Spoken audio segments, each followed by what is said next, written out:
Ahoy, landlubbers. It's me, your Captain Vasco speaking, and welcome. You've achieved almost to the very end of February in 2025.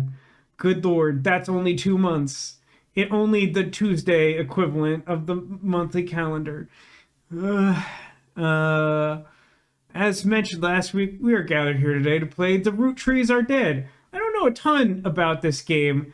I get the impression that it's maybe like similar in concept to the Return of the Obra Dinn, but like instead of like being in like a spatial puzzle, you're in like a big family tree puzzle. And I think you somehow use the internet in the game to search. I don't really know any of the mechanics of this game. I saw a couple trailers and it seemed like something I'd play. I've heard like some at least like reasonably good things about it, and it seemed worth checking out.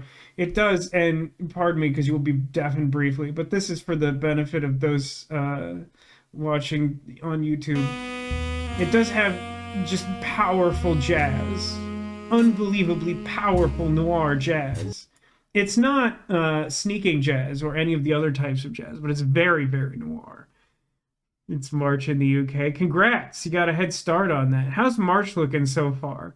I've heard some speculative things about the Ides of March, but I think we'll be fine up till then. Maybe, I don't know.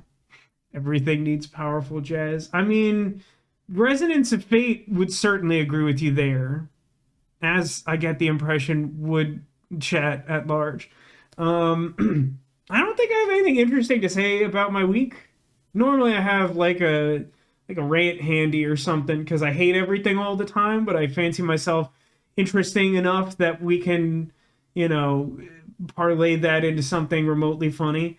But I don't. My week kind of just sucked, but like not in an interesting way. Like I just like a bunch of people at work like not cooperating. I'm still dealing with the garbage that ruined my December because it's like the worst product launch we've ever had, and it really has just been bad.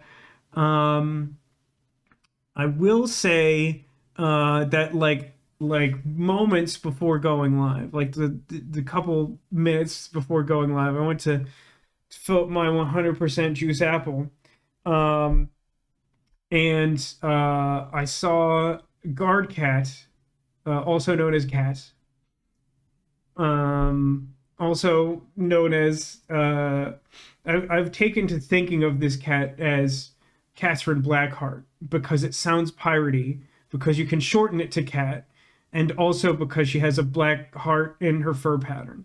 But this is the cat that watches over my home. There are 17 outdoor cats, but only this one seems to care about the house. It's also the only cat that ever tries to get into my house, and it's gotten increasingly bold about doing that.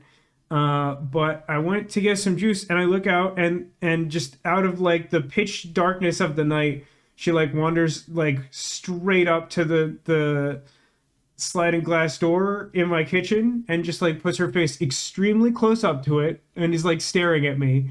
And then like as I like sort of approached the window as part of the process of getting the juice, she sort of like looked down almost as if she understood that there was like some way to like latch it or something and was like, yes, and now you will do that. And then it looked like she was almost like licking her lips, like, and then the food will happen. I'm like, I'm sorry, I don't have any cat food here. See, here's the thing. I think this is a very sweet, cute cat, guard cat. There are 17 outdoor cats. If I try to even give like a treat to this cat, like all of the neighborhood cats will then expect food from here. I just don't think that's like, I don't think I can do anything about that. I'm not really willing to commit to that level. That it's a lot. It's a big commitment. Um, but I do like I want to do something nice for this cat. She's very good. I like her a lot. Um, but yeah, that was just and then like I was like finishing like doing some other stream stuff and I like went back in the kitchen. She was still just like right there, like right next to the window. And like none of the other cats ever like come up to the sliding glass door or anything. Like I strongly suspect that cat might have lived in this house. Like maybe many or all of the outdoor cats were like born outdoors, but I think she might have lived in this house. I'm not sure.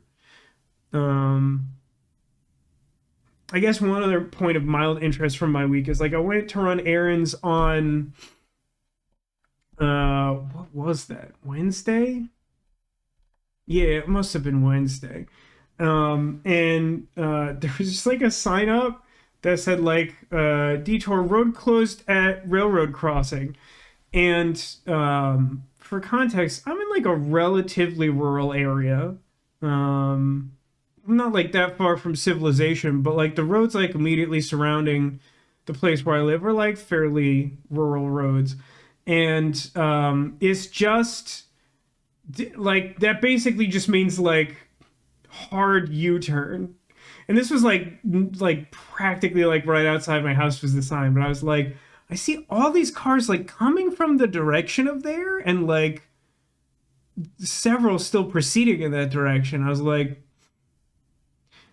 is was that set up from earlier today? I kind of want to find out. And no, road closed at railroad. And then a hard U-turn was committed. The issue with this was that the errands that I was trying to run, basically like in order to get to civilization from here, there are two paths you can take. And they both like go around a lake more or less and then like approach from either side. And like I wanted to approach from arguably the right side. I don't know what the compass directions are. I don't even know how to do a survival check. Um, but basically, like I wanted to go right, and only left was available. So it took like probably at least twice as long, maybe longer, with the amount of traffic that was affected by the detour, in addition to the time of day.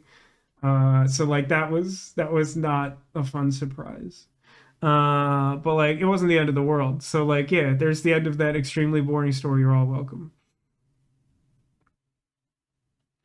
Nico said she's sure that the cat has a history with the house. Previous owner likely fed her and let her in at the very least. Yeah, I think that's a safe bet.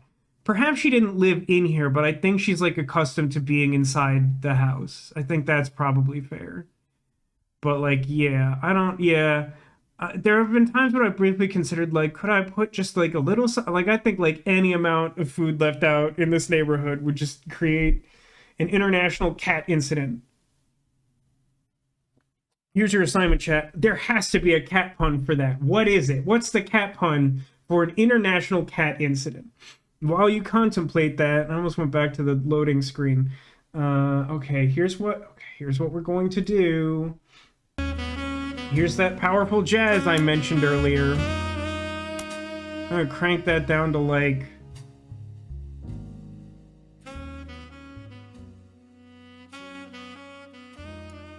something like that. God, that's low.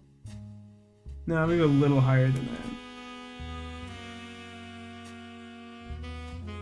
That's probably close. But then I think I'm also gonna do... I'll bump this down like 20%. Together, these changes might do what I want. When I like booted up the tutorial, like the woman talking was like ridiculously loud. Okay, new game. There's apparently some like post-game content thing. I don't know. I couldn't be bothered to delete this file. I used to try and test the audio of the game, but we're gonna use slot 1. I think you'd be okay sleeping on a tree. Just make sure food isn't outside or the cats will be warm. Oh, I see your point. If you just give it directly to her, maybe. The crash last night just outside of Pittsburgh is now known to have been the private jet of the Roottrees Corporation. You let me know how you think the volume is. I'm going to be quiet for this bit. Based on the pilot's final communication that the winter storm and heavy winds played a significant role in the crash. On board were multiple family members, including corporate president Carl Roottree and his daughters, the Roottrees sisters, best known for their fashion lines and modeling careers. There were no survivors. Again, for those of you just there were no survivors is like one of those like really straightforward like grim sentences that you can like put into other conversations to make them seem like wildly inappropriate and funny. I know it's late, but I'm guessing you've seen the news. In addition to dealing with the grief, the Roottree company's lawyers are scrambling. I actually think I overtuned the speech decrease, but I think it was in the ballpark.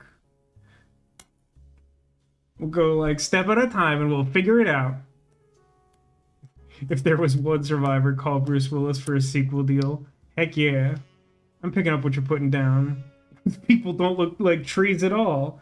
And I bet that cowboy hat comes right off. Everything's about to change. Anyone proven to be a blood relative is about to get much richer. I'm here to ensure everyone is accounted for. Even that, I feel like I swear when I like did this before, like this intro, she was like screaming at me. Maybe this isn't such a big deal after all. My mom also asked if the rooster stayed out of my yard this week. Yes, I have not. The last time I heard any evidence of the rooster was, I think, on Sunday when I like left to get donuts really early. Oh, that's a thing that happened since last week.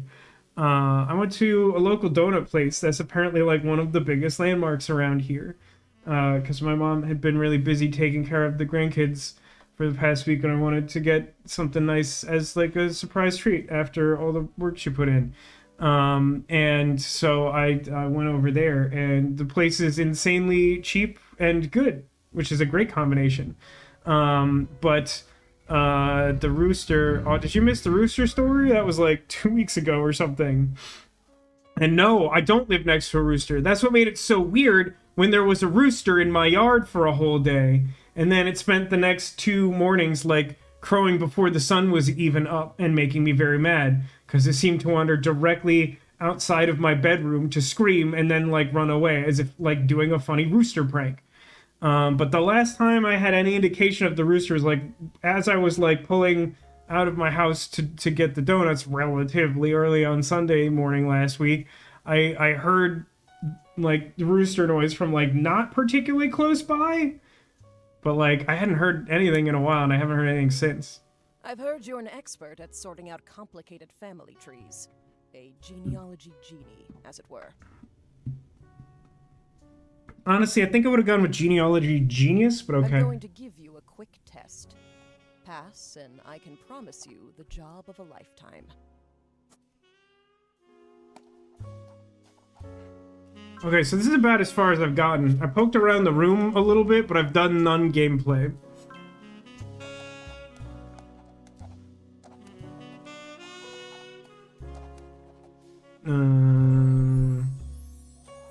Sleuth! I did see Sleuth. I like Sleuth.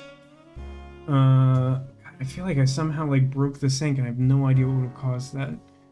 Neka says she knows some chicken keepers. Roosters are illegal to keep in many places, so it's even stranger. I mean, I've definitely been... I know some people up in, like, Massachusetts who have chickens, and I've, like, lived near people in Pennsylvania who had chickens. And there's, like, a farm that's not extremely far away from me.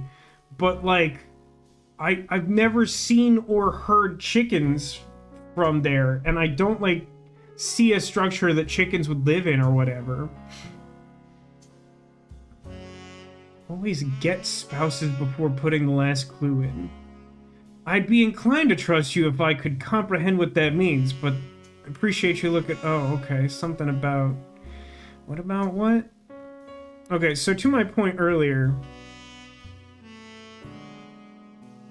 Ah, I see. So this song... Wow, sync is really goofed up bad.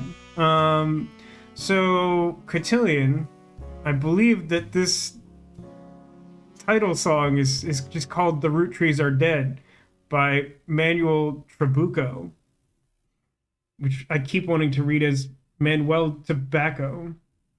Or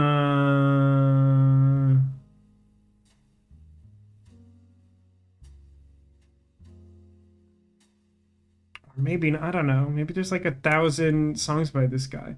Okay. God, I really almost want to reset the stream. Let's go through the tutorial and see how bad it gets. You all keep an eye on how insufferable it is. Ahoy, Alcades, welcome to the stream. Surprised to see you come up for air. Isn't the new Monster Hunter out? That's what I've been hearing. Okay, so what's this evidence I've been hearing about? I got a got milk picture. Person who hired you gave you this photo with a note attached. This was taken during the shoot for the Roottree sisters Got Milk ad. I think it said what year it was, right? Like 1998 or something. What kind of donuts were there? They have a lot of varieties at this place. I got some cinnamon rolls, some like vanilla ice donuts, which are usually my mom's favorite. I got a coconut donut for my dad, and I got an apple fritter, because the most recent menu I could find online, which was dated from 2020, was like, the Donut Man, home of the amazing apple fritter. And I was like, fine, I'll call your bluff. Hey, Critwitch, welcome to the stream. Everyone's just in time. I've been doing not any progress at all. Track down a test photo from before they painted the fake mustaches on, which I thought would be more appropriate considering the circumstances. Man, that'd be so funny. You might recognize our faces from the magazine you're reading. That's a weird thing to write. You might recognize our names from the candy bar you're eating. Being a Roottree is a full-time job, but so is growing up. That's why the calcium found in milk is so important. Plus, you can't make chocolate without it. I think I already hate the Rootrees. Is that acceptable? This isn't, like, extremely helpful evidence, to be honest. I feel like you could do better. What else do I have? So this was provided to you by the mysterious person who showed up at your door. Why am I taking, like, unsolicited work from, like, strangers just, like, doxing me or whatever? You'll need it to fill in the family tree. Women, question mark, great start. Eloise, Gwyneth Anderson, Deborah Bean, Laura Carlson. Just like a lot of names. Just like a lot of names. This feels like this is much of the game here.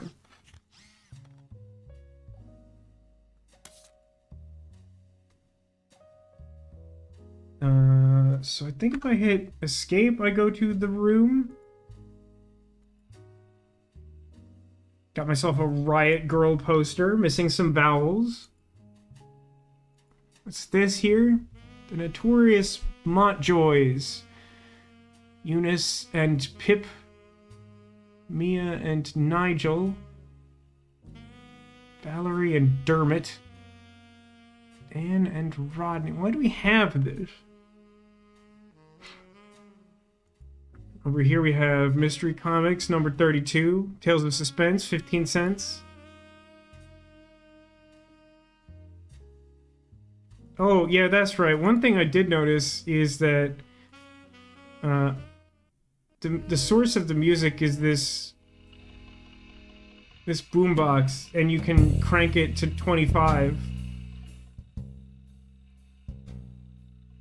There's like so many ways to adjust the volume in this game. It's almost like they know that I'm in their target audience. You can squeak the duck. I know, it's like more than twice as much as 11.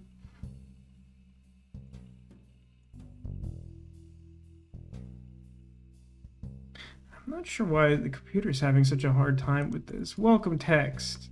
Welcome to the Information Superhighway. Thanks for purchasing a new Cashew PC. Your PC is equipped with a 56K modem, which is fast enough to access any site on the World Wide Web, even those with high-resolution images. If you find anything interesting, be sure to print it out with your included high-end color laser printer, or burn a music CD to listen to later. Really? Really? It's a thing we could do? If you want to revisit a search result, be sure to use Netscape Explorer's new history feature. Happy surfing, and remember that Cashew PCs are delicious. Asterisk, they are inedible. Do not try to eat your computer. Glad they specified. That would have been the first thing I would do. Hey, Sniper Justin. Welcome to the stream. Computer's struggling a little bit with this game, and now we're using dial-up internet. How could today get any worse?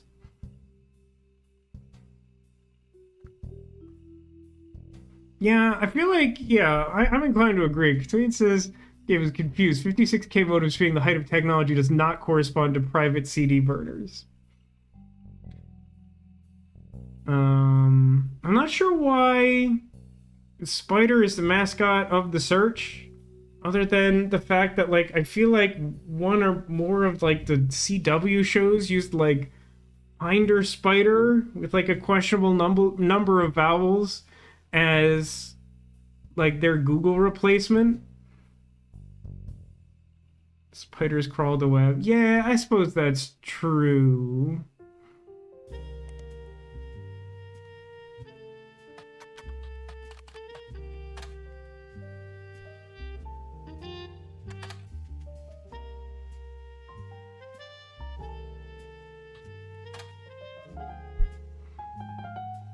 The first few pages are filled with results about the plane crash. Besides that, there are countless advertisements and conversations about various products made by the Roottree Candy Company. Most articles mention Carl Roottree, who was the president of the Roottree Candy Company. His daughters are also eulogized, collectively referred to as the Roottrie sisters.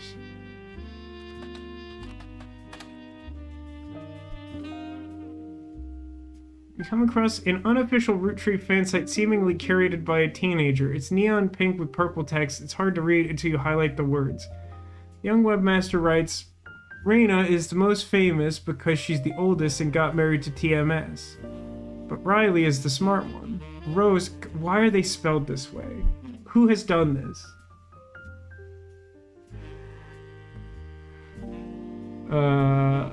They're just, these H's are entirely unnecessary. Rose is a middle child like me. You might think that they are rich just because they are models, but their dad is also president of the candy company and their mom Brenda is a fashion designer.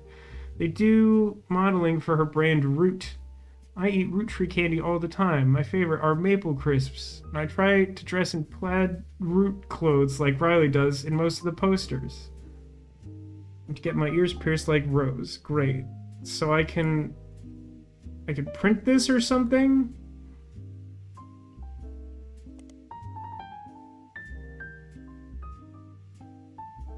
That's just... How do... Yeah, the H's are disgusting.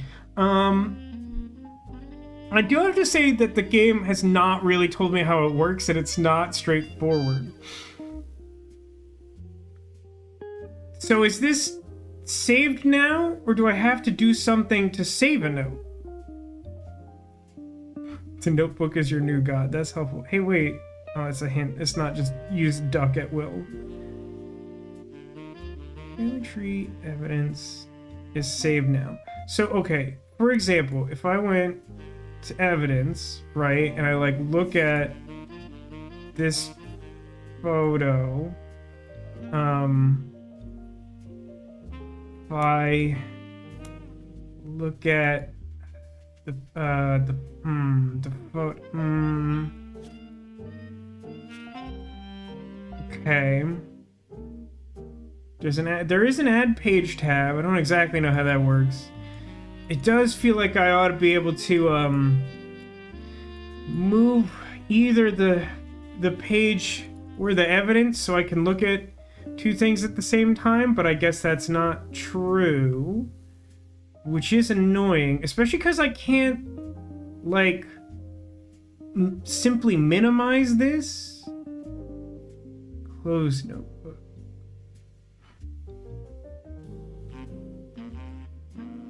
Okay, I see. So if I F5 and then I F5 again, okay.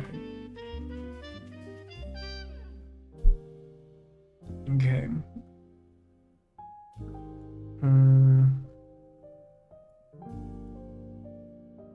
So let's see. Plaid Root Riley. So that's gonna be, the middle one is Rahiley. So,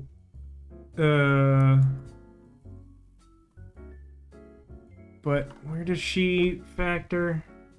Rhea is most famous because she's the oldest.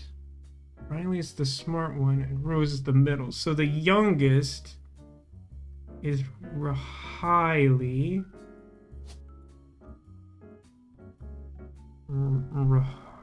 Rahiley. Occupation unknown.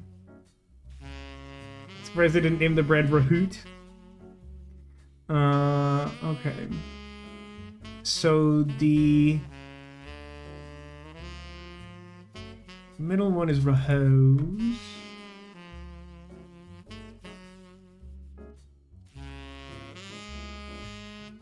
I beg your pardon?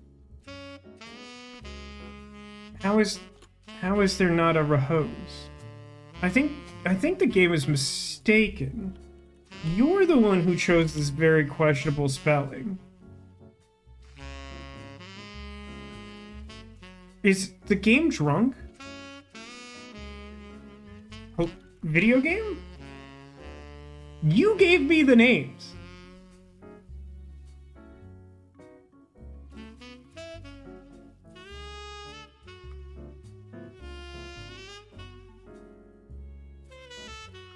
Alright, I'm just gonna go... Oh, I can slide this one over. Good lord. The interface could use a thing. Read the text when you type in rows.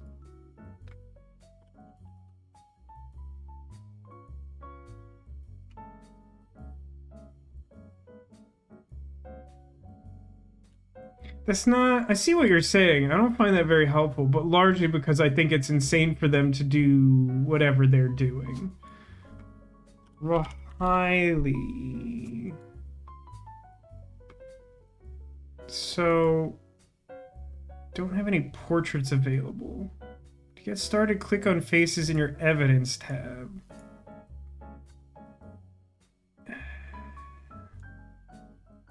But I'm in my evidence tab, am I not? No, I'm in the family tree. Oh.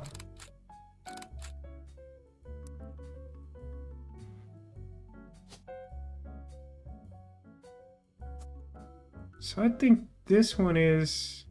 Why did your name go away? Like, already put in your name. Oh, because I'm stupid.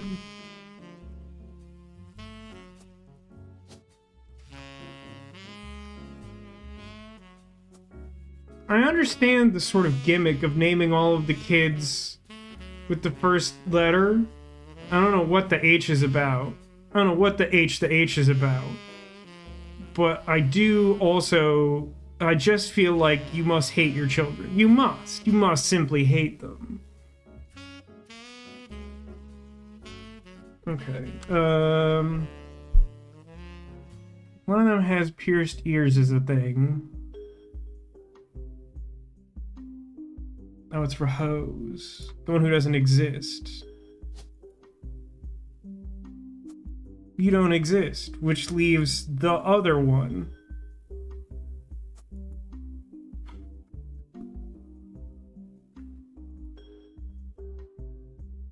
So I gotta find this guy that she's married to, yeah? His name is TMS. That's stupid. That's a stupid name. Yeah, it looks like that's all I'm getting from there. TMS. Tommy Mark Sheridan. So if I just like highlight that, then I have a note that says Tommy Mark Sheridan, so I can copy paste that into the evidence board.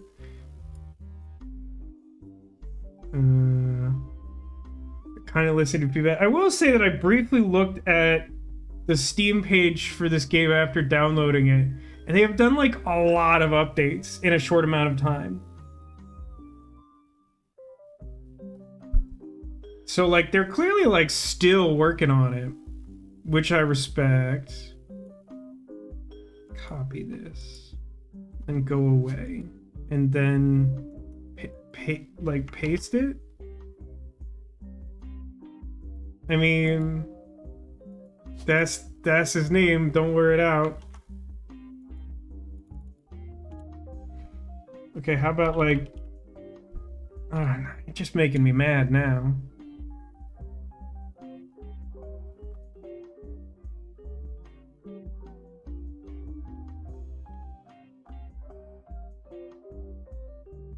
Thomas Sheridan. Eat farts.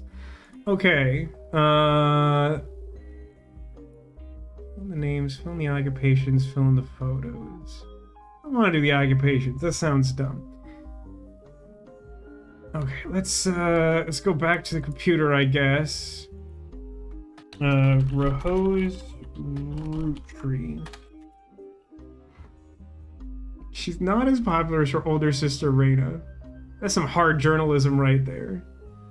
Unfortunately, the results for Rose by herself don't lead to anything different than searching for the sisters together. If someone isn't in the list of names that your employer provided, doing a deeper dive on what you learn about them will often lead to additional discoveries. A good research tip is to make a note of any brand names, books, product lines, or magazines. What have I gotten myself into? Okay. Let's look at the,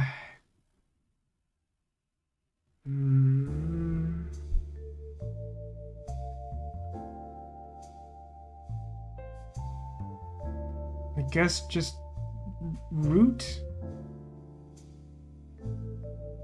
Doesn't feel like that will get me a lot of useful information, to be honest.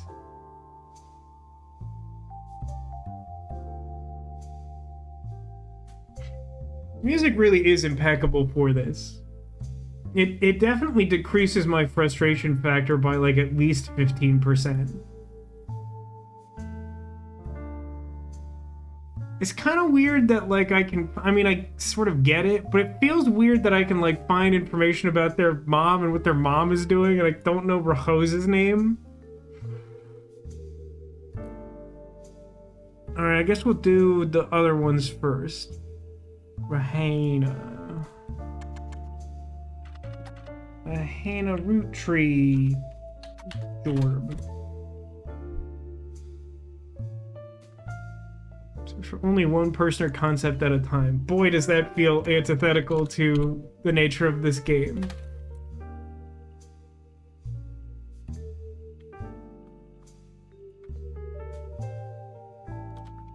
Roottree Career. This just isn't how the internet works. I don't think this is as bad as when the Blackwell games tried to incorporate like Google search as game mechanic, where like you would need to find these like outrageously like specific things to search, and like a general search would be like literally like, no, there's like that term doesn't exist on the internet.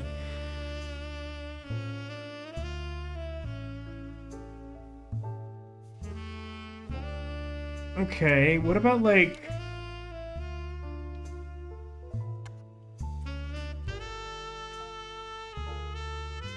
Tree Sister's Career?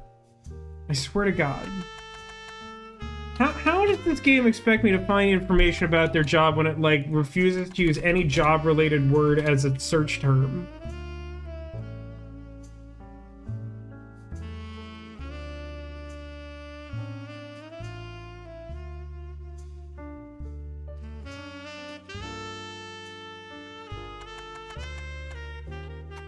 Roottree root! Just root in all capital letters! If you're searching for something specific, you should keep an eye on how it's spelled and punctuated. Boy, you're just a font of pedantry. Spider search. Clothing company root always has a period after it, even if it's not the end of a sentence. Oh man, get bent. That's so stupid. What a dumb, like that's so dumb. You're searching for a name, most of the time you'll need the full name. That feels like that's not true. Someone goes by a nickname, searching their nicknames is the only way to find result. Did you design this game to be annoying? Period is part of the name. They make clothes for children. Their website is down due to increased traffic. You find countless retail sites attempting to advertise their clothes towards its target audience. One of them has this to say: you've spied the Roottrees sisters looking hella fly on catalogs and decked out totally in casual fashion. Now you too can be like Rahiley, Rahose, or Rahena. These names are Rahenas. Like, here's the thing. Conceptually, I understand that, like, as a Googling video game, you will need to get specific at times. It feels to me like a really bad sign that it starts off by being like, in the tutorial, everything will be as hard as possible. It signifies to me that the game will be very annoying. Like, it will choose to be absurdly difficult. Instead of, like, occasionally choosing for something to be hard, they're like, Everyone uses nicknames and, like, bad punctuation. Yes, I would say that the names are reprehensible. I believe that's how you read what you just wrote there. I'm not sure, though. You come across a website from a collector of clothing catalogs. Apparently, Root Period has released 2 catalogs per year every year since 1984, and Rahena appeared on almost all of them. There is only one that the webmaster considers a collector's item enough to mention. It seems that Brenda Roottree, the Roottree sisters' mother, there has to be a better way to say that, and Root Period's head designer appeared on one cover holding her daughter Rahose in 1985. The site says it was the only time her daughter was ever listed with her birth name, Carly Roottree. Okay. Family tree. Here's a serious question, though, for, like, the sister's mother. Why not just name her Rahose? You have the power, and you clearly don't have the judgment to avoid doing it. So, like, at a certain point, like, why not just lump her in with the others? She's not even the oldest. It's not like we hadn't done it before. Might not be a great game for stream for the VA. So much reading. Speak to that. Tell me what you mean. Just that it's like a hard thing to follow? That may be true enough. Okay, so, like, what if we search for Carly Roottree? The double T is gonna trip me up forever.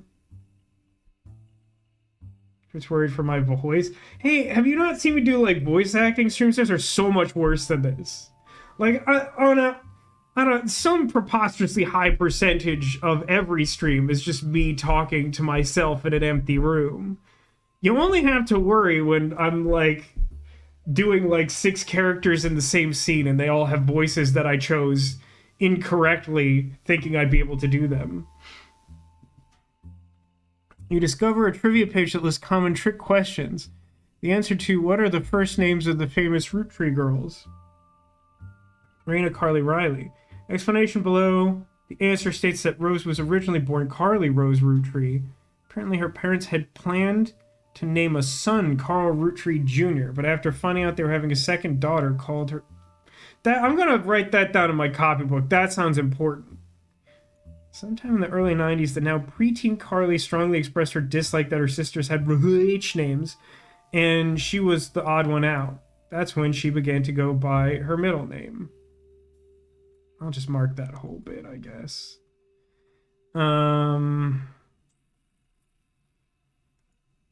Okay, put this away. Go back. Is there anything important here worth saving? Definitely not this stupid hella fly comment. I came across a video this week with an interesting premise. It, like, approached the general concept of time travel in fiction as being, like, necessarily, like, horror genre in narrative. And it had some interesting points, and it touched on some, like, interesting... I disabled the scan lines. I don't know, can I? Graphics. Tell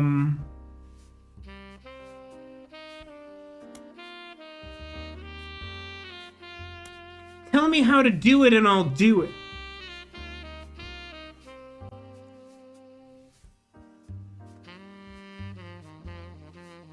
Maybe accessibility?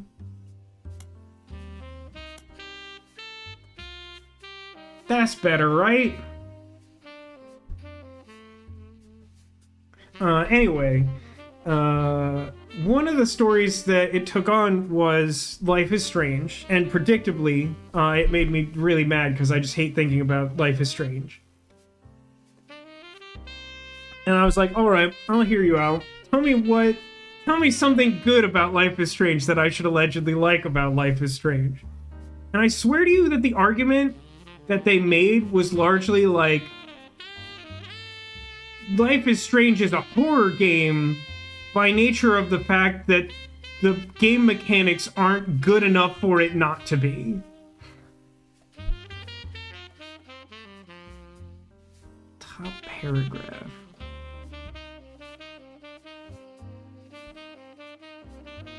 I'm not convinced most of this is that important to me. I might save... This probably isn't that important. I'm gonna save that. Put this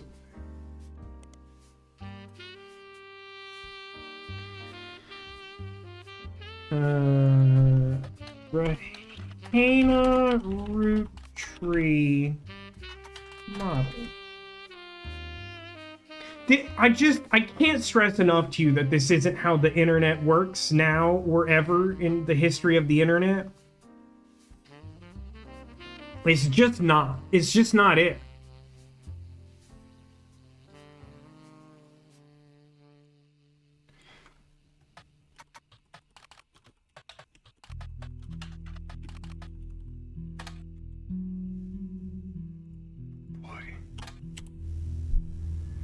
Okay. Game's trying to make me mad.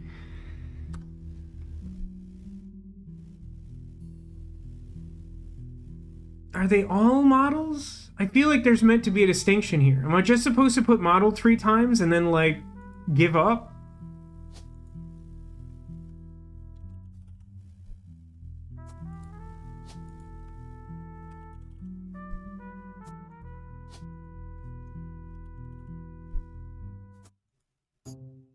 Okay. It felt like that was supposed to be more interesting than it was, but we got there.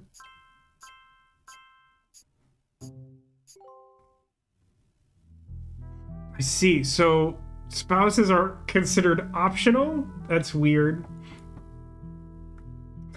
Since she believes we're not using the internet, we're actually just messaging a spider who's trying to search the internet for you. Some folks refuse to get with the times. Safe to say, you're hired. The reward for untangling the family tree is substantial. Life-changing, even. But here's the catch. Is it fish? Is it a branzino? Roottrees go way, way back. The family tree's a bit daunting. Most people freak out the first time they see the whole thing. But I'm sure you'll be fine. I just want to be clear that, like, on a thorough enough analysis, all family trees go back a really long way. Like, that shouldn't really be unique. I'm not sure exactly what you mean. The man who started it was particular about whom he considered family. For your purposes, you only need his direct blood relatives. Anyone related only by marriage is optional, but filling them in can lead to useful discoveries. I do feel like we should, like, look at this woman's face. Lastly, you now have access to some unique websites, plus a list of notable Roottrees. Notable people are easy to find via your search engine, and marked with stars on the family tree. I'm off for now. Carl Roottree had a lot in his office. I'll look for anything useful. I'll return once you identify 6 more blood relatives. That's a genuinely insane thing to say. How? Sorry, one last thing. I didn't find 6 relatives. But if anyone else claiming to represent the Rootrees reaches out, definitely shoot them and don't ask any questions I'd first. appreciate you not mentioning I was here. Thank you, and good luck. She's like the photo man from Sapphire and Steel and has no face. I feel like that's probably a better twist than we're gonna get out of this game.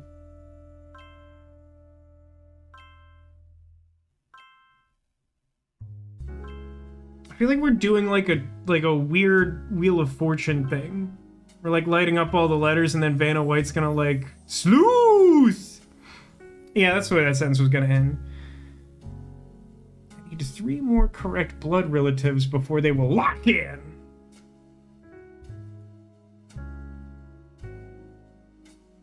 So I mean, this lady's like Brenda, right? Okay. No, she only wants 3 more people? I thought she wanted 6 more people. She wants 6 total people.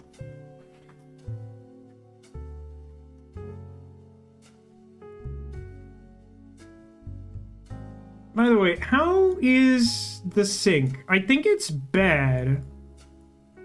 We have 2 courses of action. I can try to fix it once later in post if it doesn't bother anyone, or if it's a problem, I can restart the stream at some handy breakpoint, like, you know, now-ish.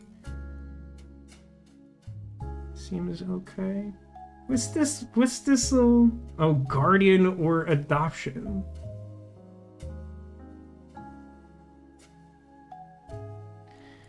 Alright, so what I need for Brenda, I need to find a photo of Brenda, and I also need to, like, figure out how the internet works, because it's 1998. Roottree 5 pieces. This is an advertisement for 5 pieces aimed at kids from the magazine Teen Blast. God, I wish I had a subscription to Teen Blast. Yeah, I'm thinking it's easier to fix it in post unless it's like a real hindrance.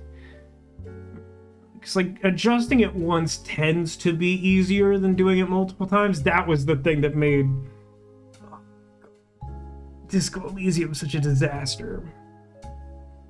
Mentions that 5 pieces were named as such because the original creator had 5 children. Yeah, it also mentions the current 5 flavors were the same as their 5 kids. Just kidding. It says they're not the same as back then. Radical new flavors because it's no longer the 1920s? What kind of catchphrase is that? Hey, Keen, welcome to the stream. We're playing something called The Rootrees Are Dead. Spoiler alert, the Rootrees are dead.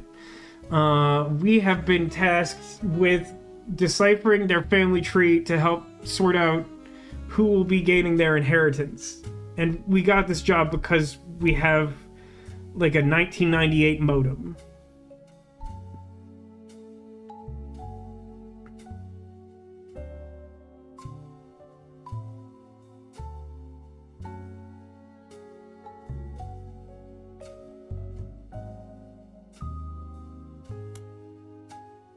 Intuition. You've been on this line of work a long time. So long, in fact, you've developed a sixth sense for how useful your evidence can be. The numbers in the magnifying glass refer to how many clues are connected to a specific piece of evidence.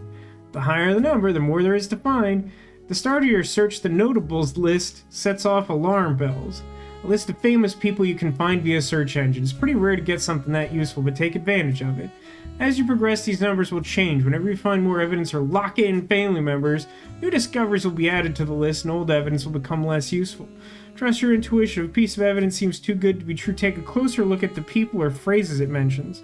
Often, the most satisfying revelations come from retracing the path you thought was fully explored with a new perspective. I swear to God, this entire game was just invented to be really pedantic and annoying. Like, every bit of the tutorial is basically like, okay, I know this gameplay is already really obtuse, but screw you and the horse you rode in on. Sometimes the reason certain evidence has such a high value is because it can lead to finding more evidence. Ah, yes, shallow and pedantic. I would go so far as to say that this game insists upon itself. Okay, notable Rootrees. This is a list of notable Rootrees. The person who hired you gave you this list and said everyone on it could be found easily via your search engine. Great. And yet somehow their mom isn't on here? Any entry on the family tree that belongs to someone on the list will be marked with a star. Notable Rootrees are crossed out after they're locked.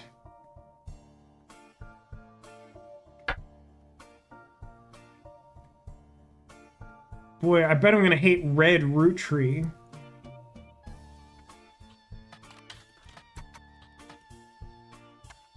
Never gonna put the 2 T's in. Aloysius Herring Roottree, aka Red. I feel like I need a nap already. I'm really not gonna have any luck locking that individual in, huh? I wonder why I came back here. He was an appointed judge and politician who earned his nickname ironically because he was an ambassador to Ireland for only about 6 days. That pair of sentences is going to give me an aneurysm. Who wrote this game? He served what some people contend is the shortest term in history. A few days after he was appointed, he was heard disparaging his position and the Irish people. He then tried to run for state senate and claimed to be related to the Roottree Candy Company in a newspaper ad, but it came out that his last name was merely a coincidence and he was the landslide. Why? Why is any of this correct? Now he can be president. I believe you mean he could be president. So, like, is there a place where people who don't belong here go? Is there, like, a Sir not appearing on this list scenario? Can I, like, zoom? Oh, I can zoom out. God, that's helpful. Okay. Don't X out the internet or you have to... I had the intuition that that was true, but it's only a matter of time. Now, hang on. How could... This all seems as though it is connected legitimately to the Roottree family. So how would I ever be able to use red herring Roottree? Also, what's going on here? You can open this envelope after the whole family tree has been filled in. It has 2 names that must be typed in manually. The clues are obscure, have been intentionally hidden in the past, and may even require some leaps in logic. Boy oh boy, that will either be really satisfying or heinously bad.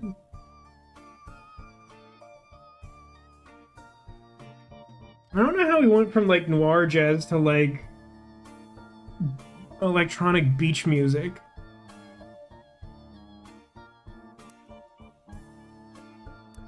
Take me back here. Oh, okay. He's crossed out because that's it. That's the whole thing. We got our red herring joke in. Got you so good. According to Yahtzee, he liked it in the end. That's saying something. Like me, I think he has little patience for real garbage. Alright. So, hold on. F5.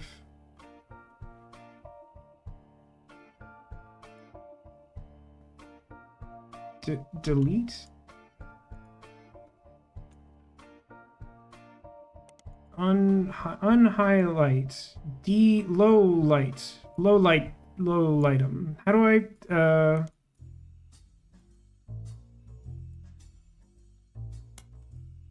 delete. Okay. Close. Elias. I'm way less concerned about my voice and more concerned about people knowing how bad I am at typing while you're watching me. I'm like, fine if you're not watching me, but boy God almighty, like, there's some quantum property to typing, isn't there? Did I see his review of Citizen Sleeper? I think Cotillion linked it to me in group chat, but I did not watch it. Lance Roottrees was the founder and first president of the Roottree Candy Company. You find what is essentially a propaganda site about him created by the Roottree Company. At the top, there's a picture of him and his wife, Gwyneth. The picture's been added to your evidence. Great, I need that. And there's also a biography section that has some additional information. Elias is credited for inventing 5 pieces of popular maple candy. Before that, the farm he inherited by marrying his wife only produced syrup. After 5 pieces became wildly successful, Elias spent his time and energy on cementing his reputation as a family man. He did so by cementing his family together as a single unit. It was a nightmare. He is quoted on the site as saying blood is thicker than syrup, and that any child linked by blood to me shall be linked by my blood to my legacy. What a weird comment. The site enthusiastically claims that he made good on that promise, but offers no additional detail. What a weird observation. There are a few more quotes about Elias from a book called Family Man, The Roottree Legacy by Bess Williams. To say they are biased is a massive understatement.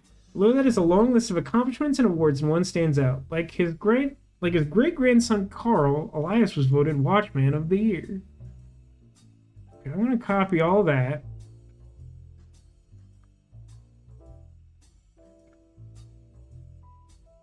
And now I'm going to go back to evidence. And I'm going to close this. what dour looking extras from like a hidden objects free to play game. Did you see Severance? I did see Severance. It's look, rich people. Yes, you see these people and you're like, yes, they are wealthy weirdos. Also, do you prefer me in a different corner? I haven't been paying close attention to this. I went upper right because it seemed like there was stuff going on at the bottom of the screen when I booted it up. Yeah, I did see Severance. I just don't know about this season. Here's what I'll say. After watching this week's episode, which is definitely good in and of its own right. Oh no, I'll definitely steal their face. Don't worry about that. I feel like this season lacks normal episodes. That's what I think I would say. It's as if every episode is trying to be a big event episode, which sounds really cool in theory, but like it just feels kind of incoherent to me. It's not that any of the individual episodes has been bad per se, but like it just doesn't feel like it's the same show that it was. Just wish the twist wasn't 100% predictable. There is a weird property of that, I can't lie. I don't think it's the most egregious part about what's going on, but I think that's a valid thing to take issue with. They're on the notable Roottrees list, yep.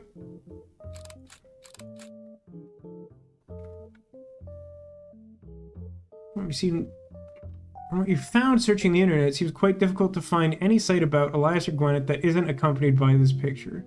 Well, yeah, I think it's the first photograph ever taken, so that shouldn't really surprise anyone. All right, take me back to the family tree.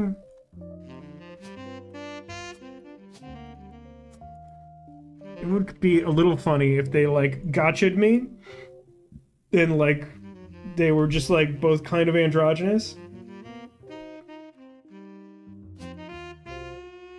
So I mean, like he's just like a lot. Oh, he would be.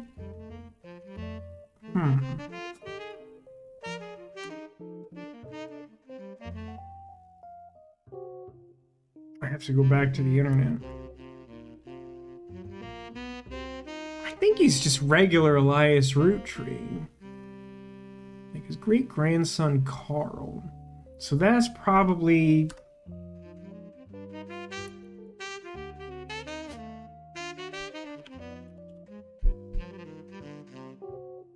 No, that guy's probably just Carl, right? I don't know, they've done some wankery. What about Gwyneth? Oh no, I'm sorry, it's not Gwyneth. It's Gwyneth. Oh boy.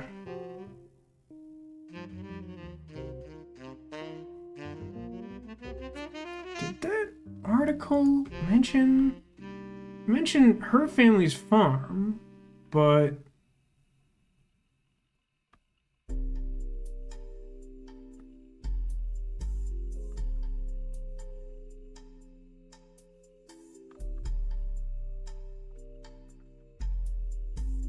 how about like God, how do you spell this garbage name? Give like someone in this family a normal name, for God's sake. Gwyneth, Roottree, farm? There's no way this would give you nothing. There's no way this search would give you nothing. It might not give you what you want, it might not give you something useful, it would give you something. This is the problem with trying to make a search engine based game. Like, it's impossible to make it seem even remotely plausible.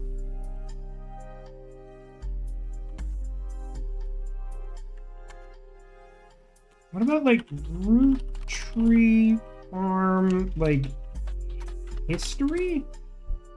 Come on.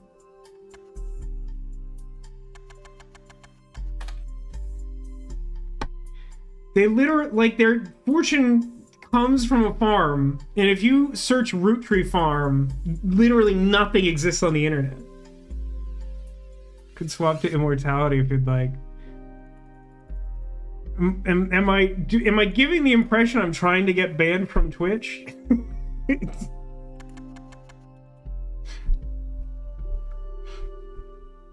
Does the R need to be capitalized? I don't think so. I'm pretty sure no. I mean, I'll try it, but like I'm pretty sure it's not that.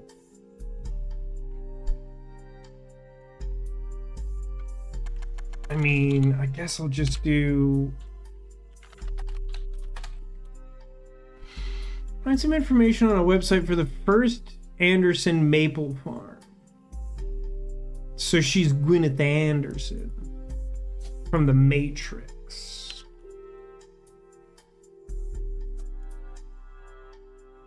Known occupation, farmer's daughter. Roottree Farm forgets. Pepperidge Farm remembers. Roottrees Farm forgets.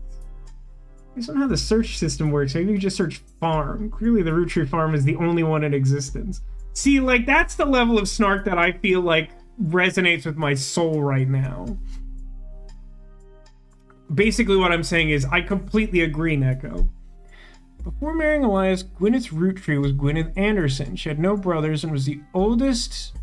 As the oldest sister, was to inherit the farm so long as she married. Before Elias took over, the farm produced only syrup. It was supposedly Elias's idea to create candy instead. Their success was not immediate until they decided to combine maple with other flavors. This led to 5 Pieces, which is not the name of the treasure on 5 Grand Lines. They're still found in stores to this day.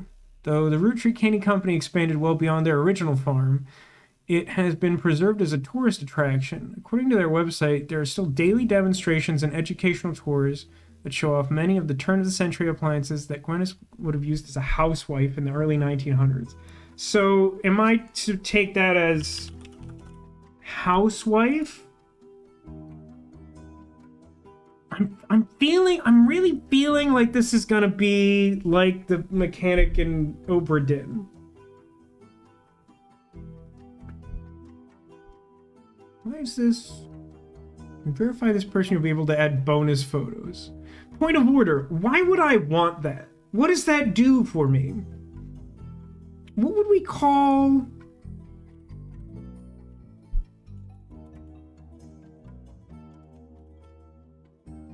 What job would we call Elias? Give me the...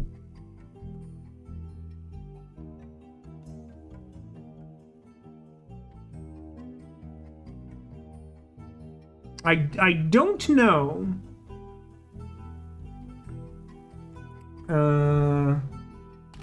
Elias Roottree, Watchman of the Year. I got a new periodical that's called Business Watch, and I don't know what that means. Business Watch magazine is a magazine focused on companies, CEOs, and economy. Oh, it's like Fast Times or whatever that thing was that my boss used to get at Firestarter. They've been around for over 100 years in one form or another and will often write about major changes in management at famous companies. Every year they offer an award to a prominent businessman who's furthered the field. They call this Watchman of the Year. You find through a few searches that 2 Roottrees have been featured as Watchman of the Year, Elias and Carl. Business Watch does not host any online archives on any site you can find via spider search, so you may be able to find individual articles and issues through your periodical search. Ugh. Ugh. Ugh. No, let's not.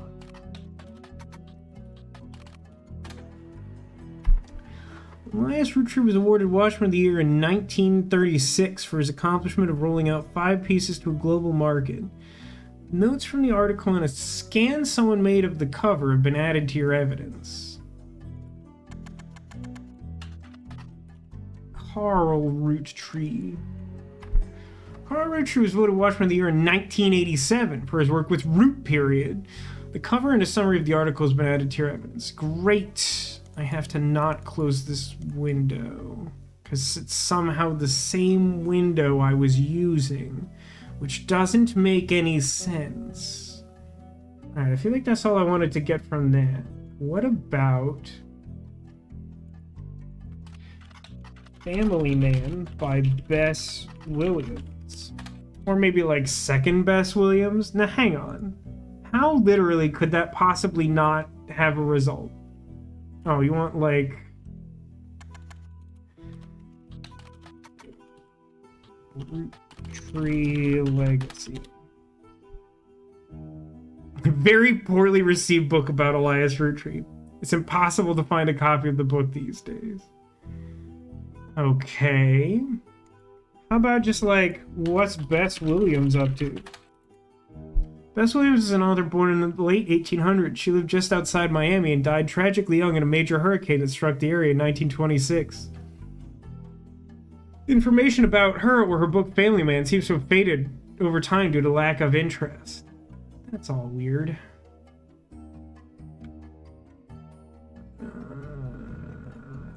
What about just like... I mean, obviously that's garbage.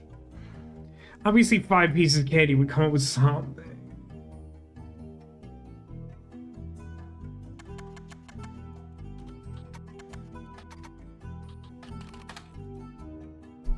Come on. Come on. Stupid. Stupid garbage. Oh no, hold on. 5 pieces.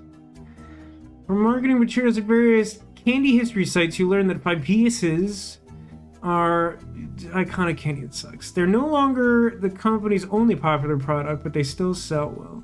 Small, colorful, shell-coated maple candies that since the late 20s have been pressed into the shape of a maple leaf. They usually have one flavor that looks more like a berry. As tastes have changed over the years, so have the 5 flavors, but the shape and combination have remained consistent. There's also a history of print advertising website that claims to have a 5 pieces advertisement scanned from a book called The Sweet History of Candy Volume 2 by Charles Lee.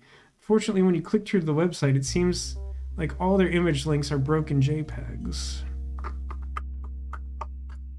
Write that down in my copybook.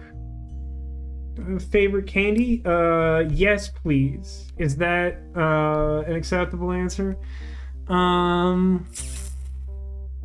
don't know. It's like a little mood dependent, but like top 3 are definitely like Kit Kat's probably technically top just because it's like so easy to enjoy a Kit Kat. Reese's have like their moments when it's just the thing I want. Also, I really like the big caramel cup Reese's.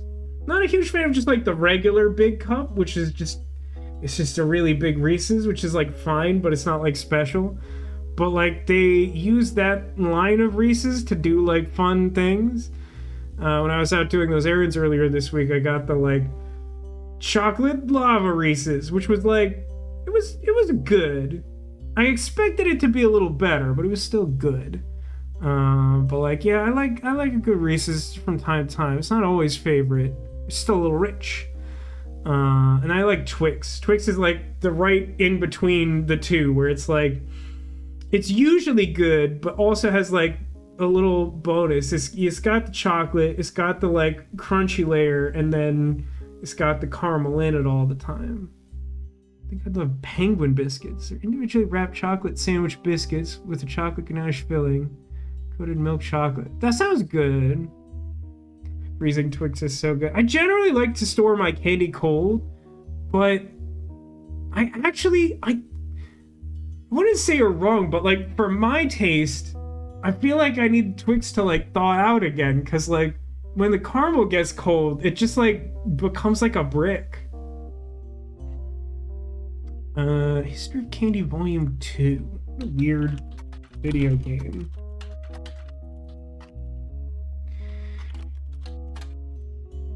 Oh my god.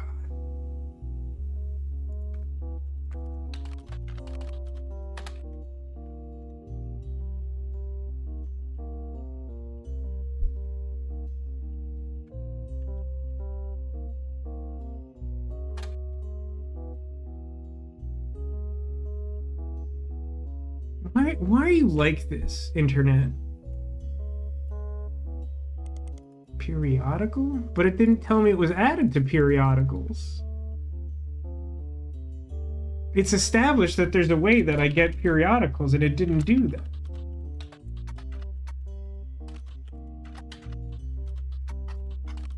Also, well, I...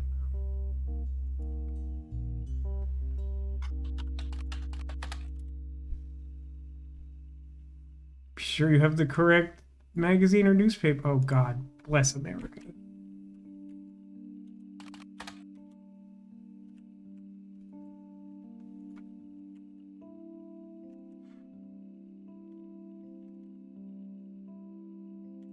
I don't think that's correct.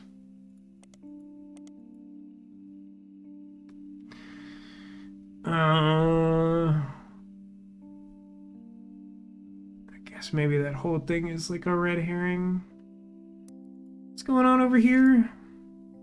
Roottrees was voted Watchman of the Year in 1987, and a photo of him appears on the cover. According to the cover, Business Watch is the magazine for and about corporate leaders and has ongoing coverage of who's in the corporate world. He was chosen not for his work at Roottree, but rather Root period. There's a brief history. Before he married, Carl's wife, Brenda, was a fashion consultant. Oh. So that would mean...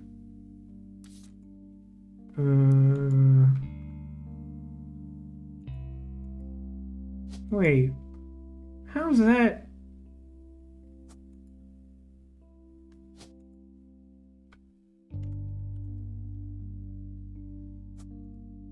That seems insane.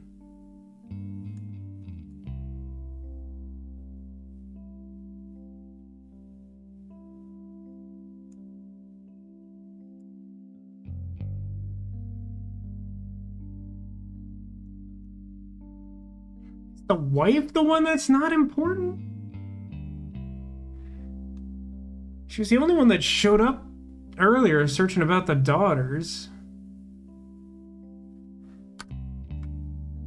No, what I need is... What the heck is this?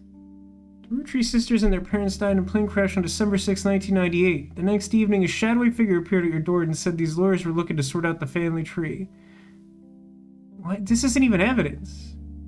Just a broad summary of the game.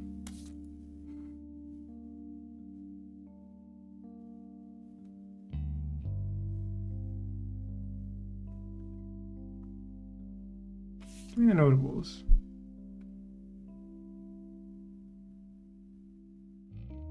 Yeah, I guess if Carl Roottree's on this list, he's the star. Okay.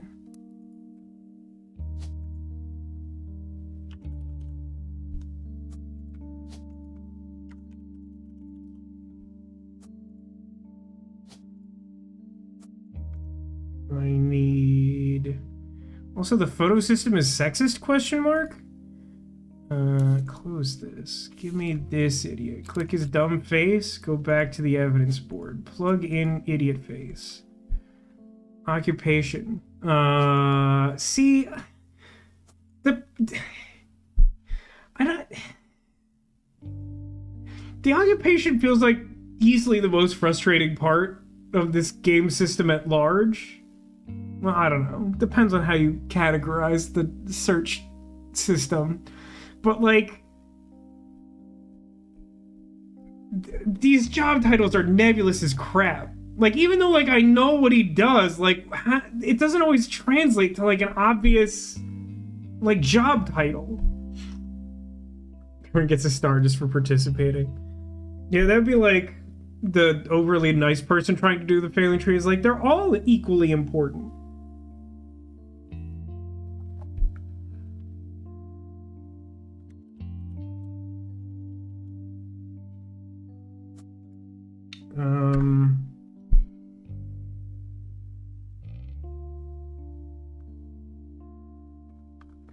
I'd like to...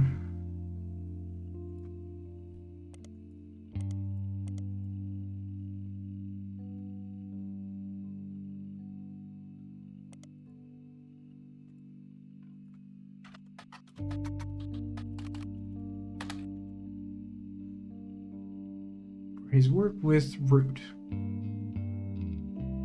What exactly does this crap say? Oh, there's like a bunch more. I got distracted. Before they married, his wife Brenda was a fashion consultant. When Raina was born, Brenda retired to become a stay-at-home mother, which is an occupation, but she doesn't matter anymore, apparently. Looking for a creative outlet, she spent any free time she had at the sewing machine. Raina's new clothes were a hit with the other parents, including Carl's cousin Jim Roottrees, a notable singer who had a young daughter around the same age. Okay, all right. I'll just copy this. Got it. 1982, Brenda's patterns were being copied by other brands. Seeing the demand, Carl and his second cousin Ernie Jr. bite me. Just become president of Roottree at the time, spearheaded Root. God, I'm gonna hate the crap out of this whole page. Oh, they're blood relatives who have a say in the company's finance. What business structure are y'all talking about? You don't have shareholders. You're not just like a simple family-run business. Anyone who has blood relation can just show up and claim equal ownership of the company. Carl personally spent his entire inheritance to bankroll the clothing company. When the profits began to appear, however, the rest of the family changed their tune. They repaid his investment, and now Root Period exists under the umbrella of the candy company, and they all benefit. That's weird. I'm sorry, that's weird. As a tradition, or perhaps superstition, new clothes always debuted the way the first ones did. Raina became their catalog's cover model. As she grew, the product line expanded to older kids as well. Her younger sisters were then recruited to show off baby clothes. Carl was voted Watchman of the Year for his personal gamble and the ensuing payoff. Probably don't need that.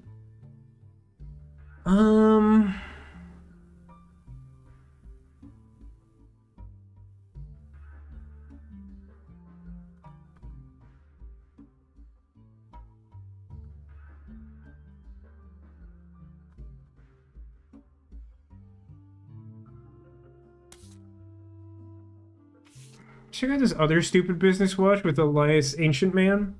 Elias Roottree was voted Watchman of the Year in 1936. The magazine says he was voted specifically because of the global rollout of 5 pieces. The article has a timeline of 5 pieces. 1908, Elias forms the Roottree Candy Company after marrying his wife who inherited a maple farm.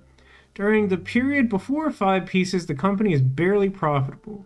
1909, Elias has a daughter, the first of 5 children.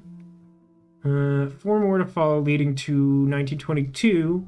Elias invents 5 pieces. Each of the 5 flavors is chosen based on the initials of one of his 5 children, 1 flavor per child. There's something I just really don't like about the prepositional phrase or clause or whatever 1 flavor per child is. 5 pieces are first sold at some Pittsburgh markets. Well, there's your problem. 1926, 5 pieces are rolled out to all of New England. 1928, the new recipe and flavor is finalized, and the candy begins nationwide distribution in department stores everywhere and other shops everywhere. What?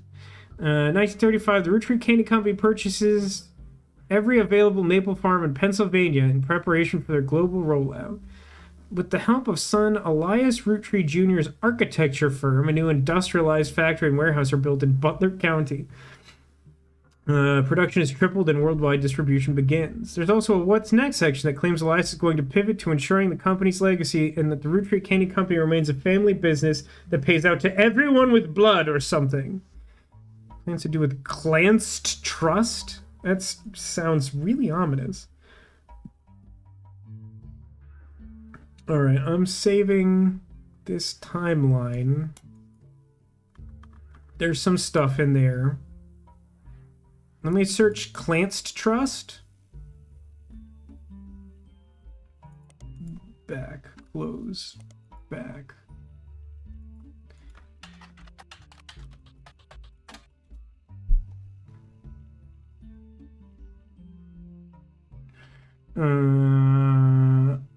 Clanced, pronounced Clanced, is a highly unusual corporate trust arrangement named after Clancy Edward Roottree, who was Elias's son and the Roottree Company's head lawyer.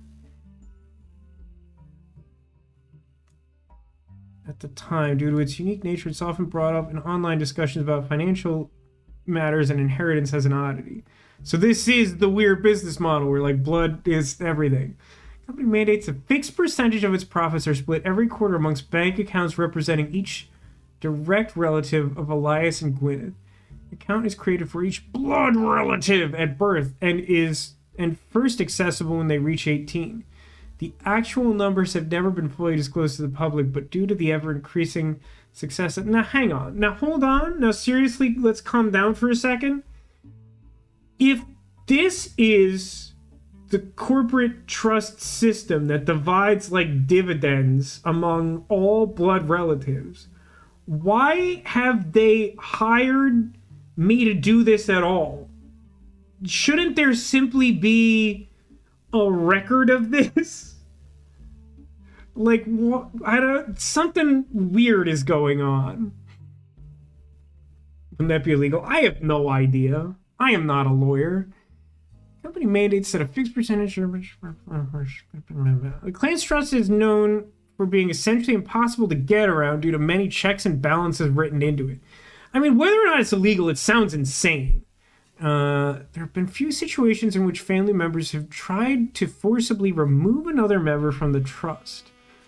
I mean, I'm pretty sure Knife solves that problem, like most adventure game problems.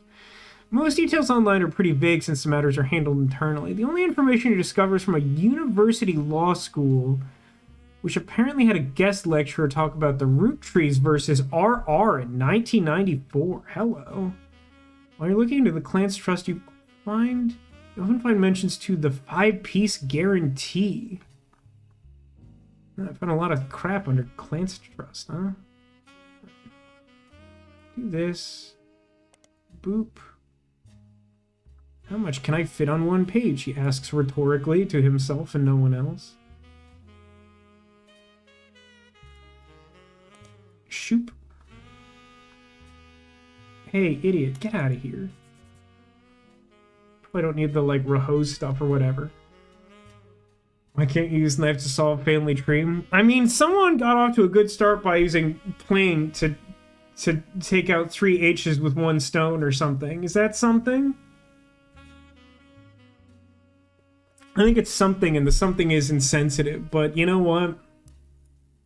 I'm streaming. You can't stop me. I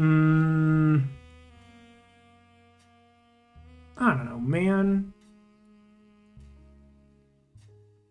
Okay, so like the oldest, it's, how does this work? Yeah, oldest on the left, right? So don't I have something that tells me what like Elias's oldest was?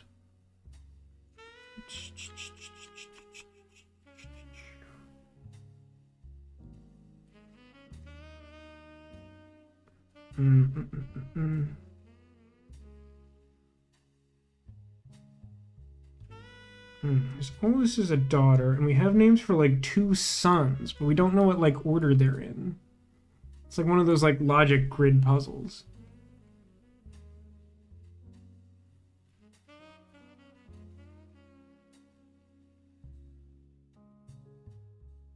Yeah, I just think I just have to keep like an insane number of like notes about this crap. Sure. Let's go back to like notable people, I guess. God, this game, like, I'm struggling to like keep focus on what's going on. Imagine trying to play this game with like hardcore ADHD. Like, how would you get anything done? Also, I'm with Neko in that like I want to know what these stupid. I mean, okay. The new 5 flavors are So Strawberry, Power Plum, Awesome Apple, Rad Blue Raspberry, and Cool Chocolate. I can't help but notice that literally none of those are maple. Good luck trying to speedrun this. Well, here's the thing. Once you know the answers, you can speedrun it like an adventure game.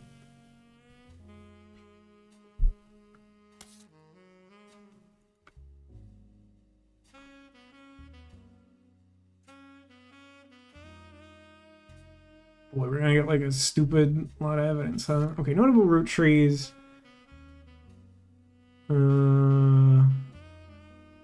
Yeah, let me look up. Oh my God, someone's called Miracle Jr. Fight them with fists.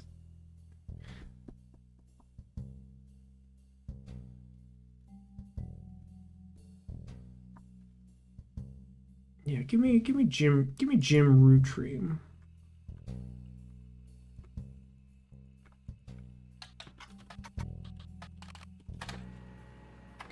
Jim Roottree is a singer who sings in the duo Jim and Diamond with his wife Diamond LaRue. That sounds like a One Piece character. The duo, according to many sources you find, is considered a one-hit wonder due to the disco song Rollin' On Down to the City. It's now in your evidence folder. Great, thanks. No, hold on. Pause, please.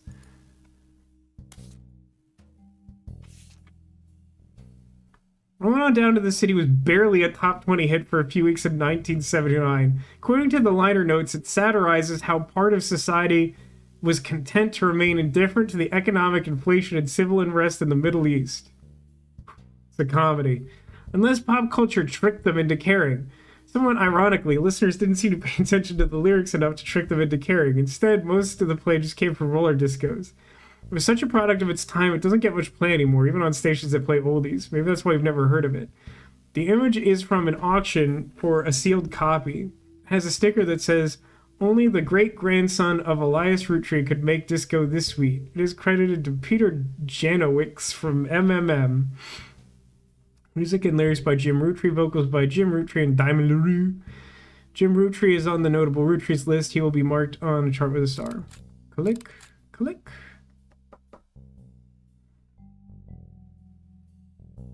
But like, the great-grandson of Elias Roottree. I mean, like, that's not enough to go on with this honker.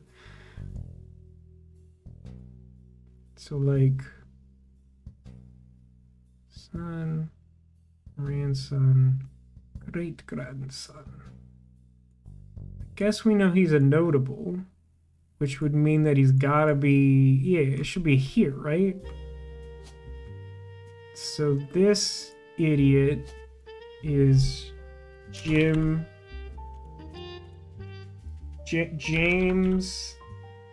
Roottree,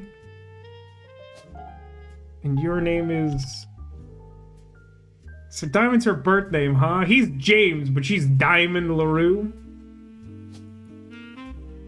I mean,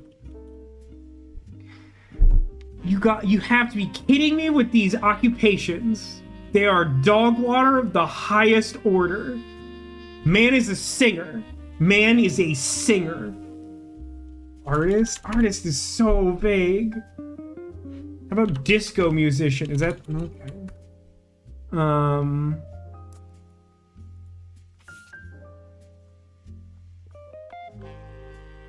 Do they call him a singer in like multiple sources? Musician? Maybe just like musician? Musician.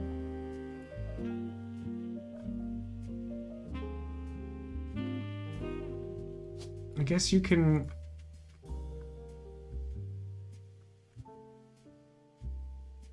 Oh man, I'm sure someone in chat must have seen it.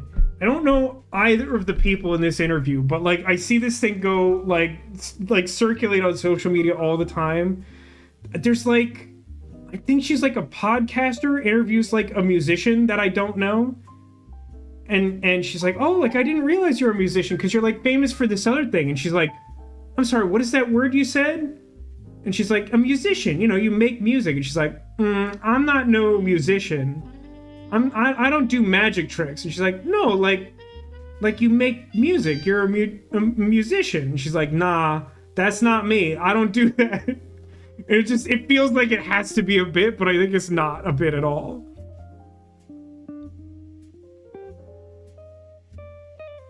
I don't know, man. I think you're like CEO of all Roottrees. Is that something? I'm thinking no, because I think those three should lock in if that's true. Fake name's not a single H. So true. It's not James or Diamond. Do I have to get, like, all the notable folks? Do I have to... Yeah, you know what? That is probably true. Okay, I understand. Maybe. I pretend to understand. That's acceptable.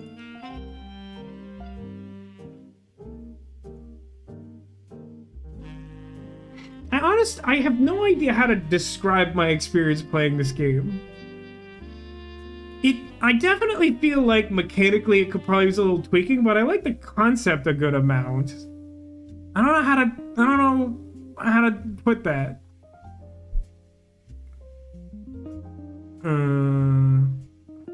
Awkward for their adopted kid. Did Hannah with like 5 H's happen to be Jewish and celebrate Hanukkah?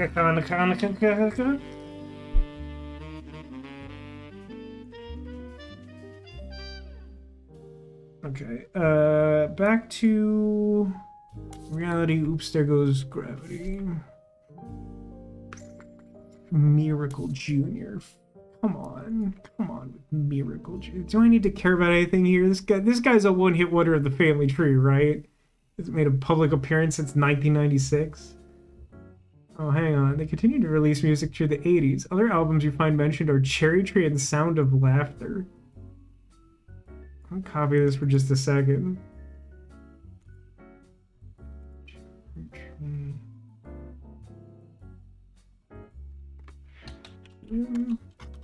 And Diamond Cherry Tree. Obviously, what did I think would happen? That it would like actually just like provide relevant information for something it suggested I could search for? Oh, hang on. Album by Jim and Diamond released in 1989. Can't even find a picture of the cover. Doesn't appear to have been very successful and reviews are middling, even from fans. Basic liner notes exist on a Jim Roottree fan page, and it states that the lyrics and guitar are credited to Jim Roottree, and the vocals are credited to Diamond LaRue. I'm shocked to my very core. Oh, let me search for the 5-piece guarantee. It's away. The 5-piece guarantee in combination with the Clance Trust was Elias Roottree's attempt to ensure that the Roottree Candy Company would remain a family business for eternity.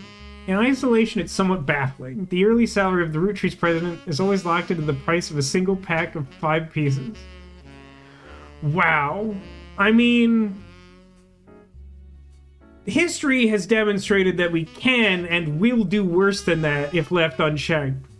But that's baffling for sure. When the guarantee went into effect, this was 25 cents a year, now it's closer to $4. Combined with the Clance Trust, however, it makes a bit more sense. Elias wanted to ensure that only his direct relatives could afford to be president. And he knew that their passive income was tied to the profits of the company, and they'd have a vested interest in keeping the company as profitable as possible. Whether or not this was a smart or successful decision is widely debated both online and in person. I don't feel like there's a lot here to care about. But I'm going to save this nonetheless. Say it violates labor laws? Probably. But there are weird loopholes where you can, like, buy a car for $1 or whatever.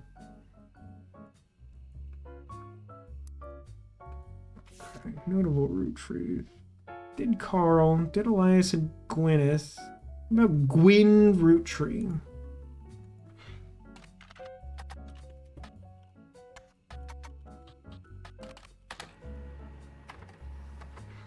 You find some information on a website about old films that are not yet available on VHS. The site is not very well organized and the search is broken. But you can get into individual pages from your search engine. And, like, this weird, like, second-person D&D, here's how you did a Google search? I don't know.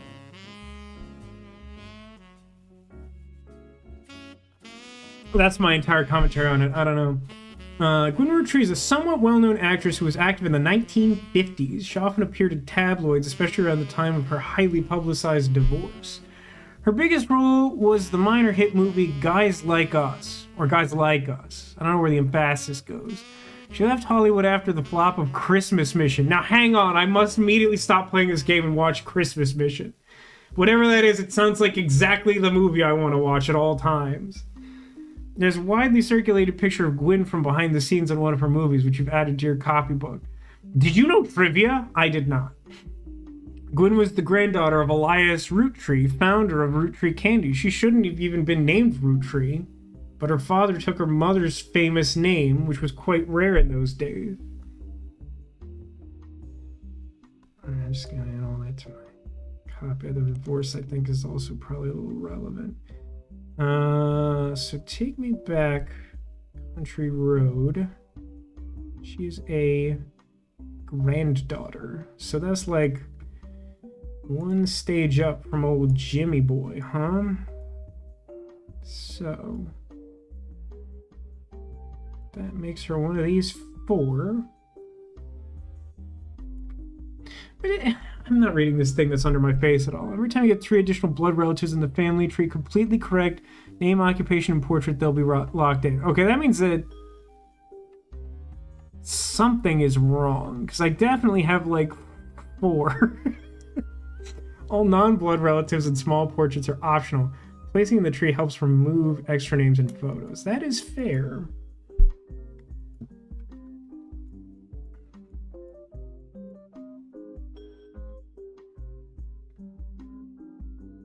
I mean, I don't know about CEO, but the rest of these two are right, for sure. I feel like musician's gonna be my best bet with James Roottree. Oh, I didn't put a thing for... I don't know. Are you also CEO? This stuff is so unhelpful and vague. I mean, it still didn't, like, do anything.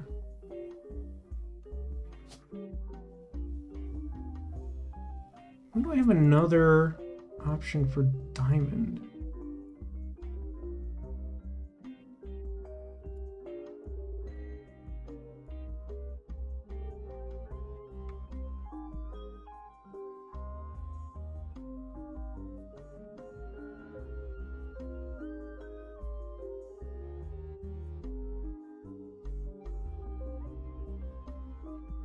So hang on. If this lady I just looked up had like a public divorce, and there's like a special signifier for divorce, that's gotta be her, right? Now these Rootrees have like a really good track record with marriage, eh? Alright, so what the crap is this woman's name? Gwyn Roottree? I definitely remember and care about that. Gwyn Roottree. And she's an actress. You have to be absolutely kidding. She's an actor. And I have to go back to evidence to click on her face on whatever this thing is. Yeah, okay. Nothing really new there.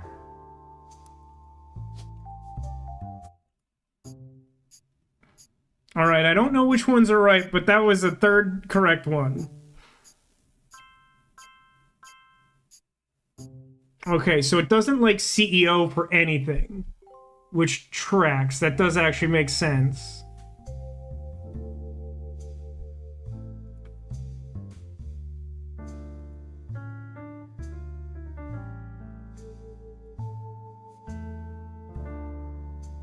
Do I know Gwyn's husband divorce name? Hello? Sentence?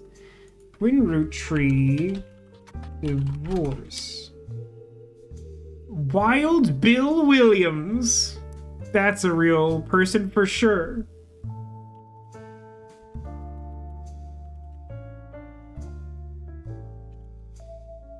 Okay, it's definitely not a real person. They divorced before the birth of her second child. I'm gonna write that down in my copybook. It's been a really long time since I've watched Look Around You, but I really internalized that quote. I have to tell you what. His name is William Williams? No, I've changed his name legally to be Targus. Another deep cut from Adult Swim that no one will understand? That's fine. That one was just for me.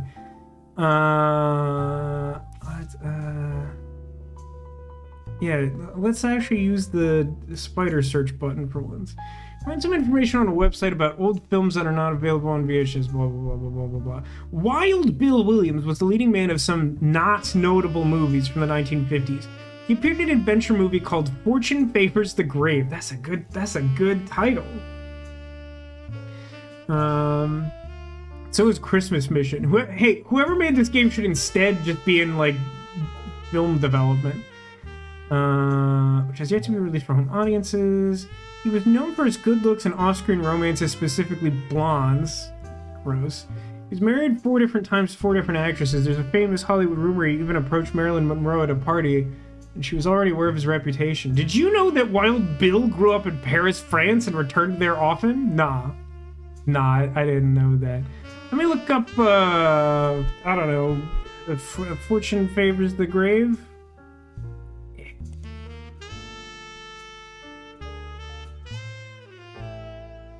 That's the same site I was already on.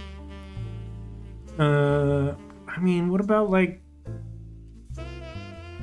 I don't know, like Wild Bill Paris? I mean, it seemed like a long shot.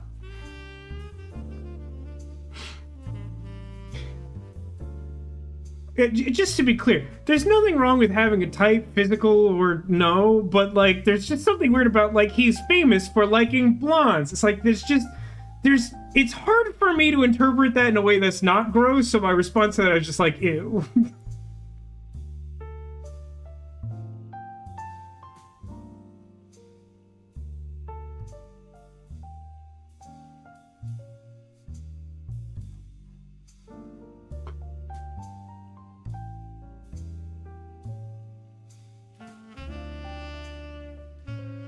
Write this down in my copybook. I feel like this trivia is necessary to find something about this idiot.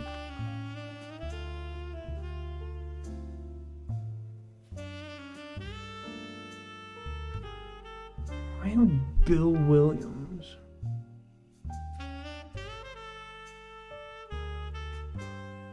Look at the arm. Do I have an arm?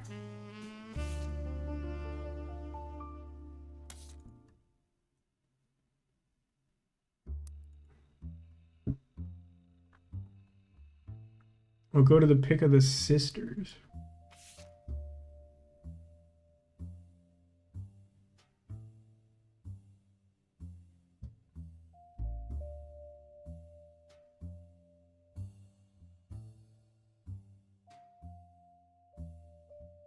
He's definitely unnaturally long, I'll give you that.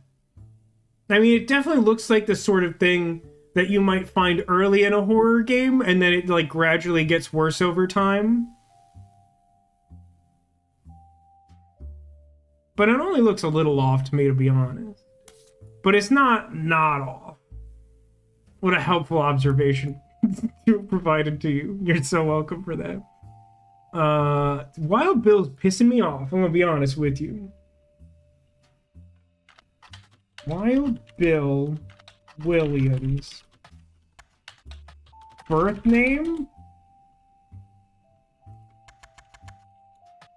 Real name? There's no shot on Earth that you would not get a real result from this. I defy you.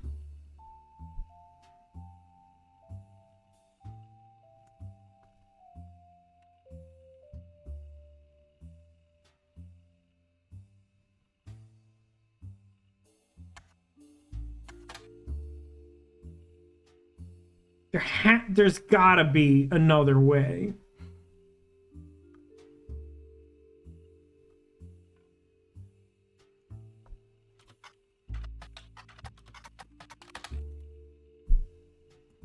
I mean, that doesn't make any sense, but I probably just spelled that wrong anyway.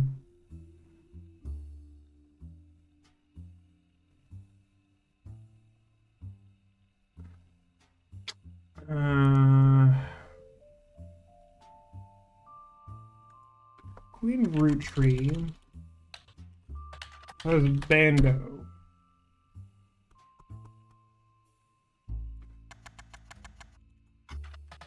Married.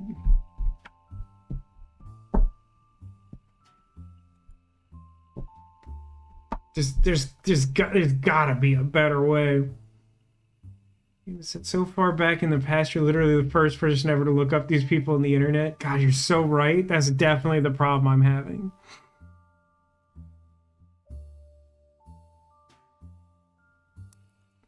Roottree children?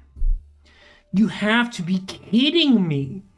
She has 3 children. One of them was mentioned in that divorce blurb.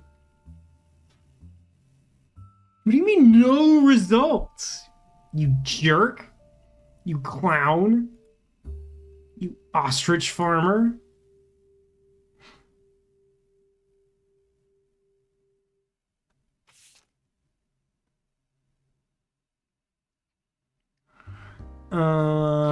Let's finally look up everyone's favorite, Miracle Jr. Miracle Jr. doesn't go by his full name in promotional materials. Instead, he shortened it to Miracle Jr.? What the heck does that mean? Miracle Jr. is a televangelist. Oh, save me. From the Miracle Network. He used to have a show that aired on local access across many stations in the northeastern United States. According to a website called Clergy Watch, he was exposed and subsequently charged with conspiracy to defraud the public in 1979. That tracks. When he claims to heal someone in a wheelchair. A news expose revealed it was his wife Edith's sister in a disguise.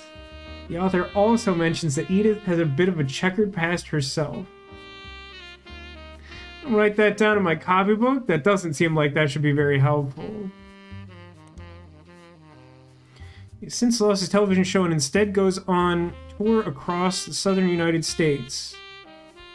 He was not well known before the scandal. Miracle Jr. Full name. I just hate you. Presumably Miracle with H. I think there's also a H at the start of it. I think it's Miracle. One of the names is Miracle Jr. Yeah, it's been making me mad, and it's making me mad again now that I'm actually trying to search the stupid thing. Hang on, what was the name? I just put this crap away. Clergy Watch, but that's a website. That's not a periodical. The artwork was literally updated Wednesday. There does seem to be like a gaslighting thing that's very possible with this game. Because like it seems like they're doing like nearly weekly updates since the remaster was launched. Which apparently isn't the remaster of a game that came out like 2 years ago, which is also baffling. But like the fact that stuff is like changing so regularly, like I feel like if you played it like a month ago, like yeah, the arm just looks different or something. Why not?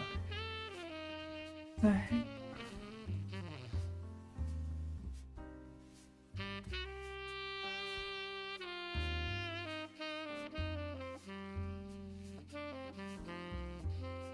Let's search for Miracle Net.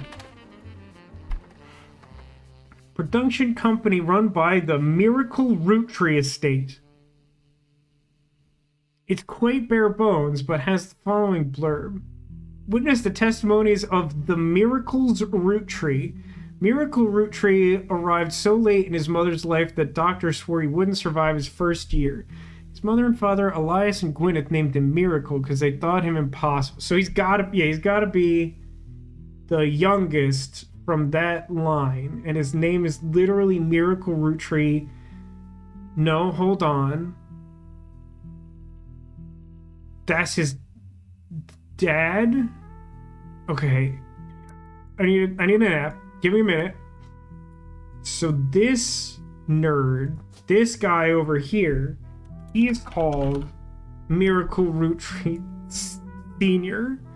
Oh, I'm tired. This noob is Miracle Roottree Jr.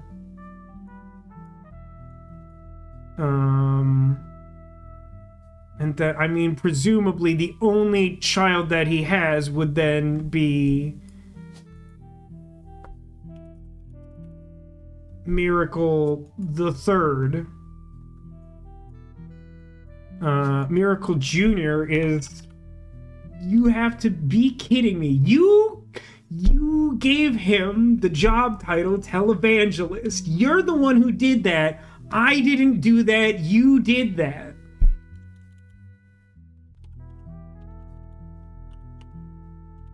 Oh, fine. Actor, advertising, architect, artist, author, baby is an occupation. Cashier, CEO, chef, comedian, construction, dancer, director, doctor, driver, farmer, firefighter, hairdresser, housewife, interior design, lawyer, manufacturing, mechanic, media mogul, military, model, musician, news anchor, nurse, pilot, police officer, politics, preacher, maybe? President Prosecco. President A. And President A. Evidently, President is the title I've been looking for.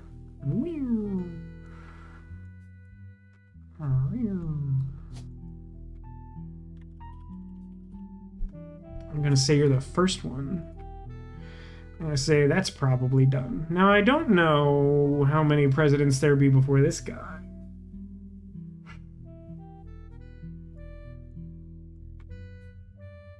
Okay, going back to this list. President, principal, pro athlete, professor, public speaker, retail, screenwriter, secretary, student, college student, travel agent. Travel agent? I assumed some number of these are fake red herrings. I don't know. I'm inclined to say media mogul, but preacher is also pretty... You know what? Let's just put preacher for now. I can't imagine there's that many preachers in this family tree, whereas, like, I could imagine a media mogul of some other description existing. Did I get, like, a photo of this idiot? That's the guy. Miracle Jr., who is said to be world famous and gets top billing. The flyer says he'll make a special appearance. Miracle III and his wife Nicole are the youth pastors. Well, that's fun. How many Nicoles do you think there is?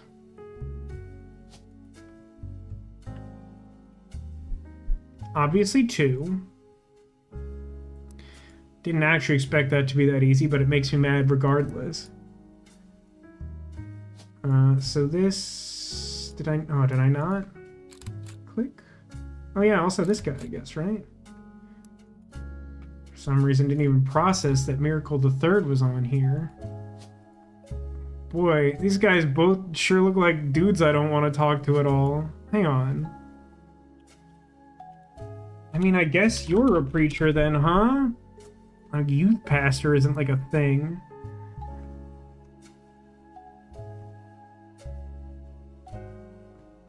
Years later, Miracle Roottree Jr. ride became famous. 18, he unburdened himself from the Roottree name, took his father's testimony to a whole new level via the power of television. Miracle Jr. spread the gospel across the entirety of New England, left the life of glamour and glitz behind. Power of the Lord coming to a town near you, below the blurb is a flyer about the tour.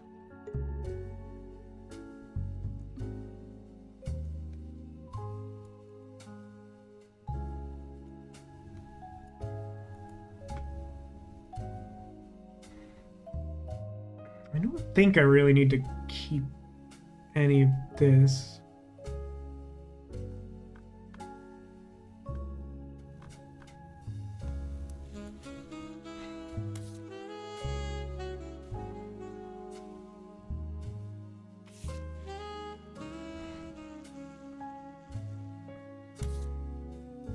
So, like...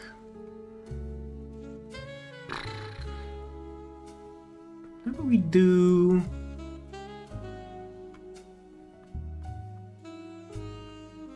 Sorry, how do you write it? I know the search is going to be crazy pedantic. No, I don't want it from here. I want it from... this.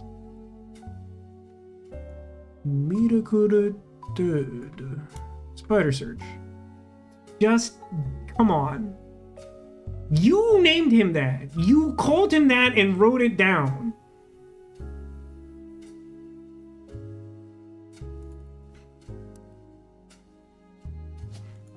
I can't. I'm so incensed at this game's insistence that like I'm the ridiculous one for like searching the stupid names it came up with.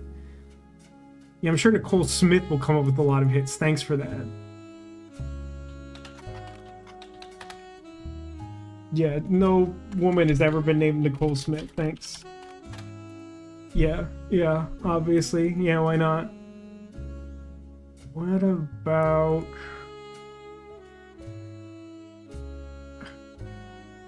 How was Annie?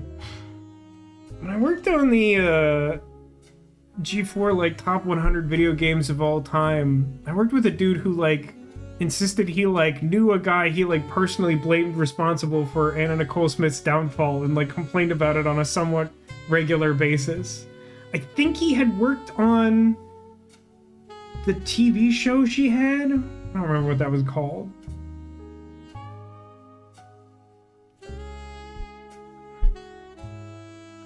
What about 3 Generations of Miracles tour? Is that written down somewhere where I don't have to... Come on. Music is good. Every now and then it slips into some, like, mildly insane song. Like this right now. Yeah, let's go with Hard Boiled. Get out of here. Go to picks. Does the 5 pieces ad do anything?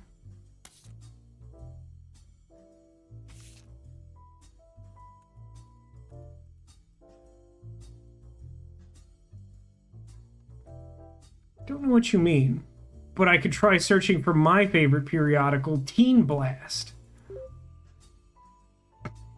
Teen Blast is a magazine aimed at teenage girls. Their website has a news selection that offers condolences for the loss of the Roottrees sisters. They did that fast. Their fashion line was often covered by our magazine, and Rahane, a Roottree, first appeared on this cover on her 16th birthday.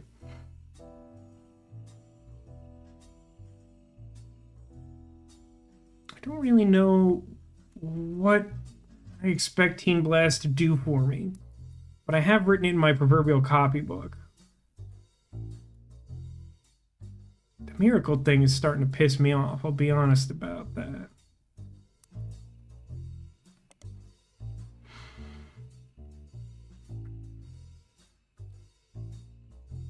About Miracle Roottree Estate. Come on.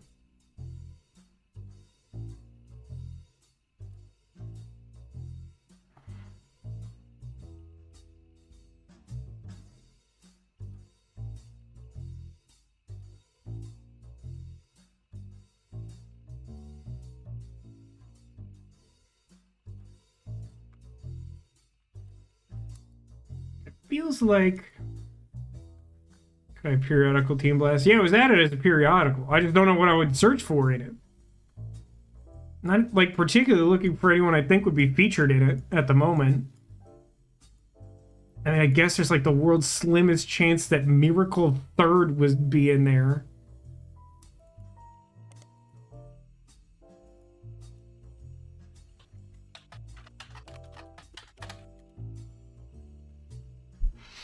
Night Keen, thanks for stopping by.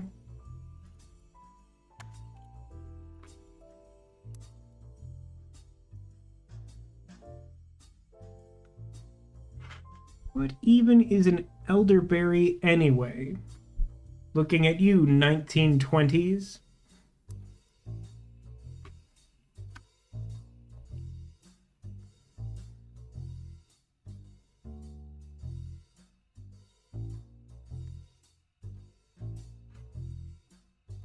What about the thing and the finances thing? Very helpful. Something about a lawsuit. Oh yeah. I mean, I don't know that that's... I know, I saved that. Roottrees versus... I mean, that might need, like, an actual, like, legal periodical if I can't, like, spider search it.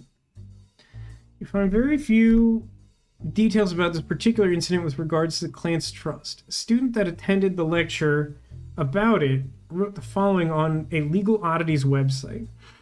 From what you can tell, RR attempted unsuccessfully to remove a fellow family member from the trust. It was said that RR attempted 2 arguments first. First, the person in question was born out of wedlock. Second, they committed a significant crime against a fellow family member. Still, due to the ironclad wording of the Clance Trust, it's impossible to remove any direct descendants of Elias Roottree without completely dissolving the trust. Write that down in my copybook. RREE! Hey, ahoy, Ditto, welcome to the stream. How are the Rootrees doing? I hate to be the one to have to tell you this, Ditto, but the Rootrees are dead. Oh, Ditto, I miss you. How's it going? It's been a minute. I'm pretty sure I'm awful at this game, incidentally. In so much as it's possible for that to be true. So annoyed about this Wild Bill garbage and this, like, Miracles the Third Nicole question mark garbage.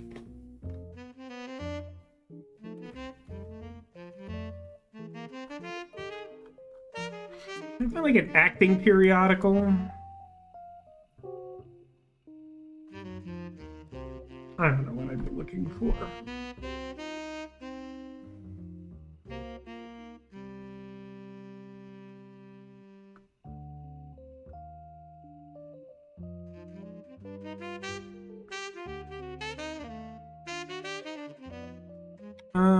Here's a stupid thought.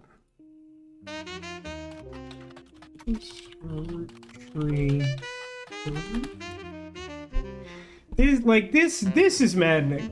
If the Rootrees are this famous, I feel like you would at least be able to, like, I'm not expecting to be able to find the full family tree, but if Elias Roottree is like a, you know, Hershey or like Disney-esque like mogul, like, you'd probably be able to find like a list of his children and then be able to extrapolate through some additional research like what order they were born in. Like, the internet, even in 1998, wasn't just like a series of like bridge troll riddles.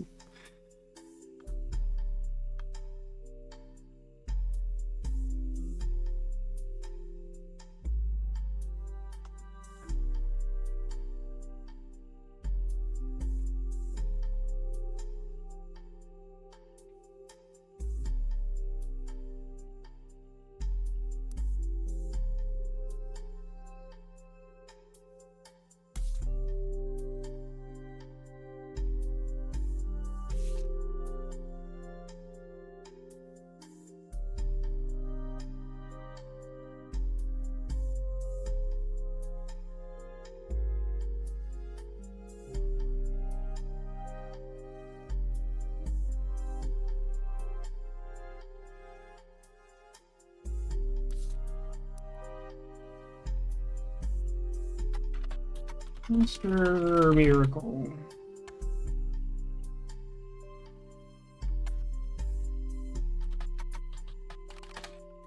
Miracle Roottree. It really only talks about Miracle Jr. And does it even mention Miracle the Third? I think only the flyer does, which is weird. I find that weird.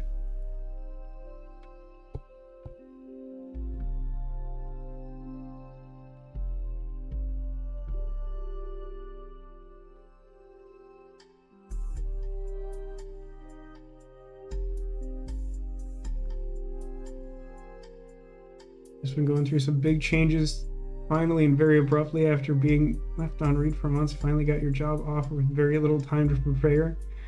Well, at least it sounds like you got, I mean, I assume this job offer is like something exciting and not just a job.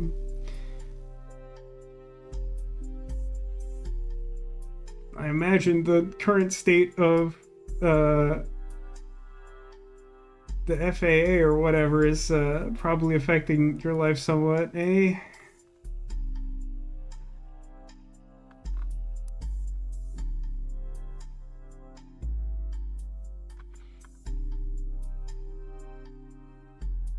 What flavor do you think Miracle Roottree is? Currently in Houston at the training facility. Been there a month and continue to be there for at least another month. That is a pretty dramatic change of pace. I have some sense of what you mean.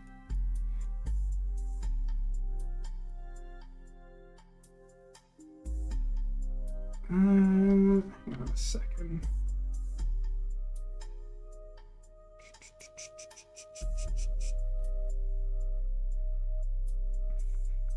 Trust. His wife Edith's sister. Oh, I misinterpreted that. How many Ediths be there? Edith Jacobson. Eat crap. Nailed you down.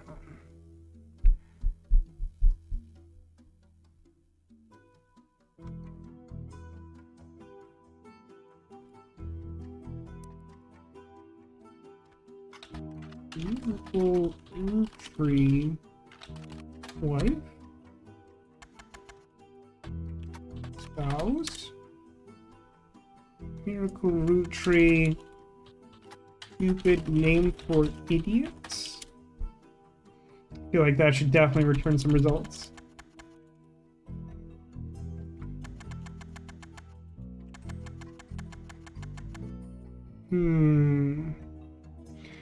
Weird time to be in aviation. I mean, definitely, but also just like a weird time to be in, like, America.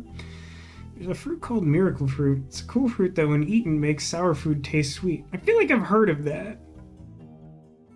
It's like the opposite of a devil fruit from One Piece. Because those are notorious for tasting, like, horrendous.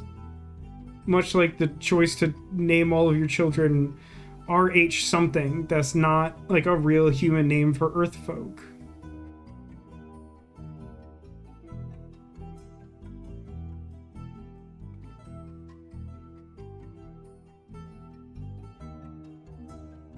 Wild Bill. There's gotta.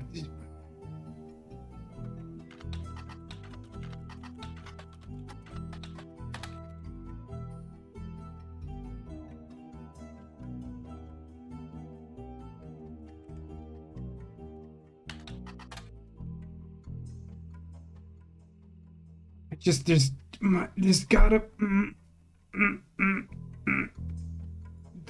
There simply must be a way to find Wild Bill. He's like an actor who's like moderately famous. Like, you have to be able to find his stupid name.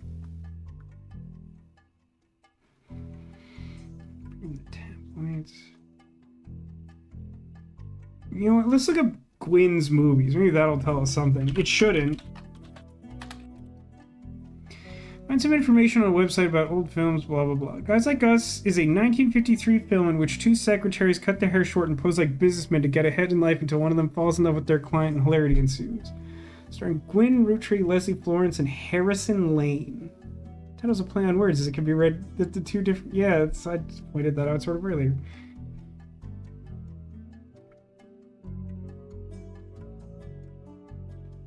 And then the other one is Christmas Mission. Although, let me look up. Is Harrison Lane anything? I think that's an address. I didn't want to highlight that. That's incorrect. That's not the right thing to have done. Do a spider search. Search your library for a spider and add it to your hand. Spider search. Harrison Lane is a television actor with a major role in Guys Like Us and other films. He was a villain in the first season of Western Frontiers. Due to the popularity of Guys Like Us, the studio brought Lane back to play the villain's twin brother, this time as a hero joining the protagonist. Western Frontiers had no connection to the Roottrees. Oh, that's like an editorial by us. I thought like this like random webpage about Harrison Lane, an unimportant actor, was like, by the way, he is completely unrelated to the Roottrees, moron. Okay, so then let Leslie Florence. I feel like that's also not gonna help. Harrison Lane, what is this, a Beatles song? I don't know, you're asking the wrong guy. There's not nearly enough electronic wubs or dubs. Let's see. It's old VHS site. Not much relevant information. Doesn't have any other credits. That's our only movie, idiot. Okay, Christmas Mission? Christmas mission. It's not a page called Flops. It was a war movie about World War I, released in 1955 with poor reviews, lost the studio money. Gwen had a role as a soldier's wife who wrote him letters from home. No additional relevant information. Why did you come here? Thanks. Thank you for that.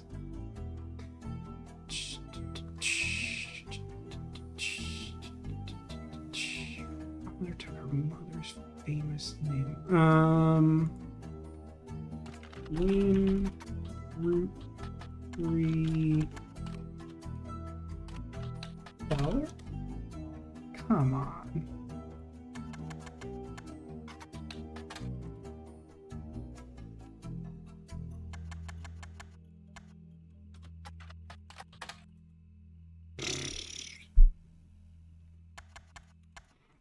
Look up the next generation.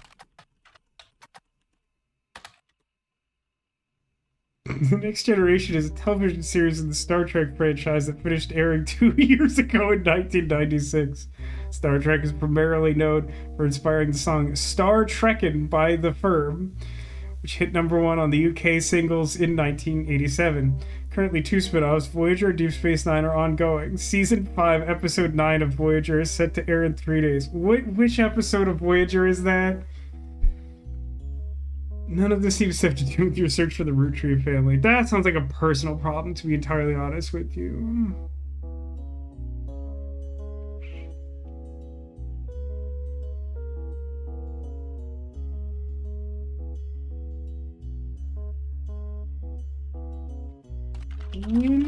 Roottree tablet.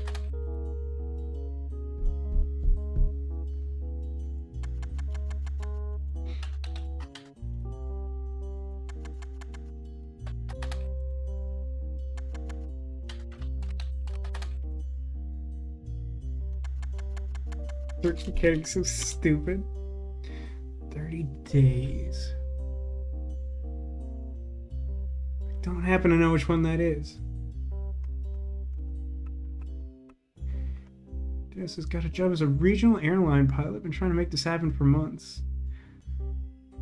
Well, I wish it came at a better time, but I'm glad that worked out. Or is currently in the process of having had worked out for you. Is that conjugated enough? Look back at this stupid thing. The timeline of 5 pieces.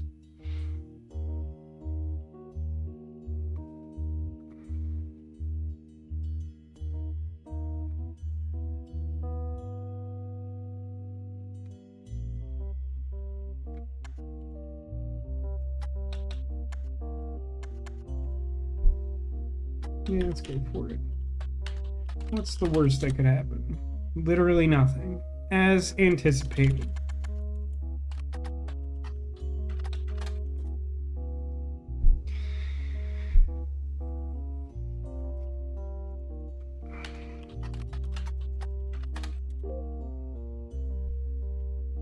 Okay.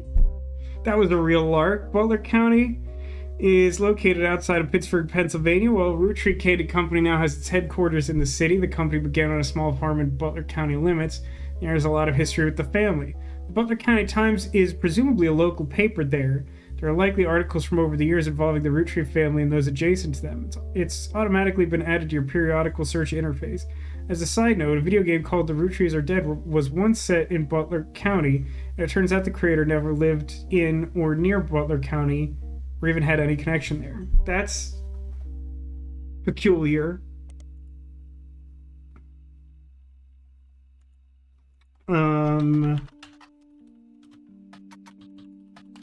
Miracle Roottree. Miracle Roottree and his son, who goes exclusively by Miracle Jr., have appeared in the Butler County Times a great deal over the years. The Miracle Network, which is a collection of churches, television shows, and products that can be purchased, has multiple advertisements in each issue. Yeah, this description makes me think that Miracle Jr. would be considered media mogul. So why don't I go back and put that in?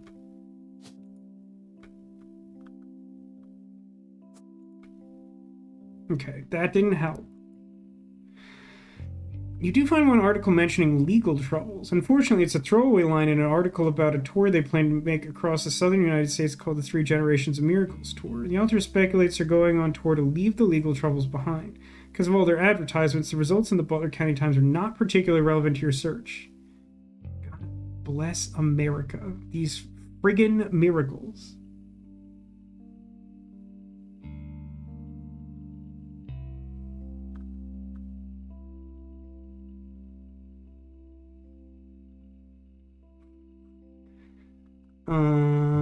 What about...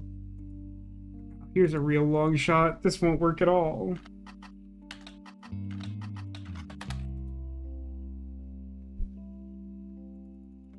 About... in Roottree. Find many ads from the 1950s for local movie theaters that happen to list her name. Cast credits. Almost all of them are for guys like us in Christmas Mission. Doesn't seem like she was resident of the city for that long.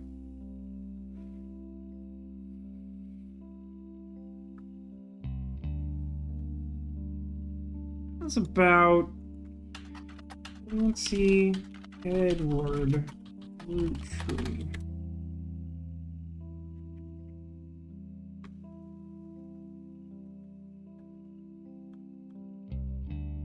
How's about just Elias Roottrees? It's everything you find in just a few pages are the same types of things you find with a basic internet search. See, this makes me think that my player character is even dumber than I am, to be honest with you.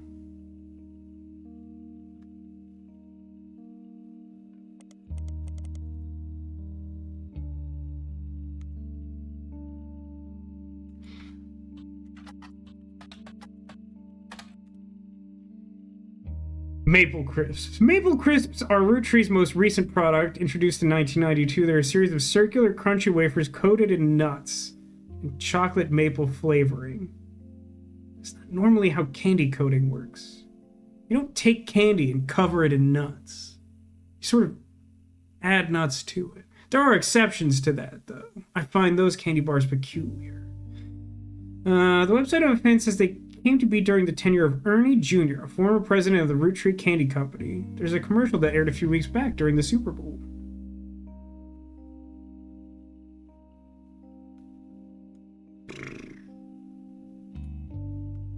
It's only just now occurred to me that, like, I can probably make this page infinitely big, and that I'm probably intended to sort these things onto different pages. Joke's on you, idiots. That ain't happening.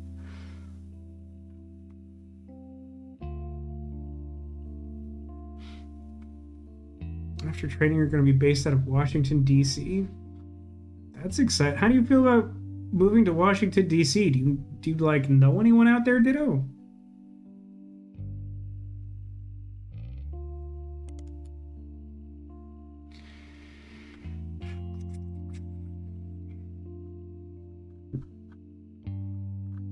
Okay, so Brenda's not important. The talisman is important.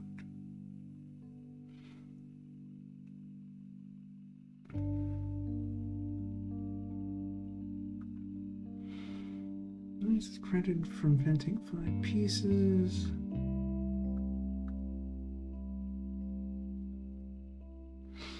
Incidentally, 5 pieces is a really crummy name for a candy, isn't it?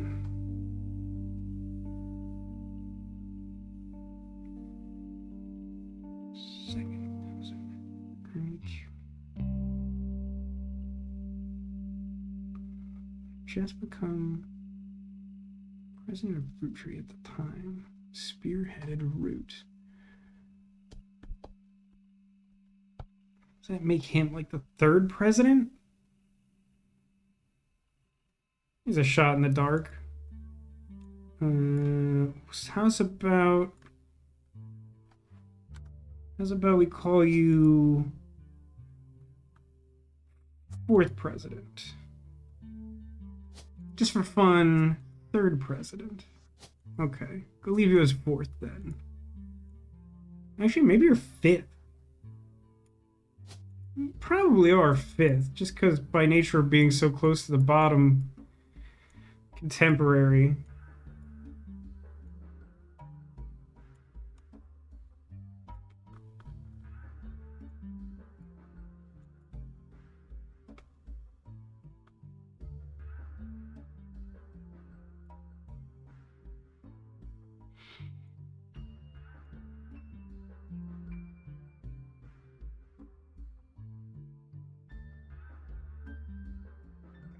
I cannot fathom why it is so unreasonably difficult to learn anything about anyone remotely related to Gwyn Roottree. Like, there are obviously other things I could be doing, but it is making me, like, unhinged with rage. Like, it just shouldn't... She's, like, obviously a public figure. She's, like, a Nepo baby, like, famous actress from, like, late heyday of, like, studio Hollywood. Like... This woman, there would be information about this woman. Especially if, like, she's, like, had, like, a public divorce that, like, famously made the tabloids. Like, you would be able to find this information. There's, like, all these people related to her. I can't get anything.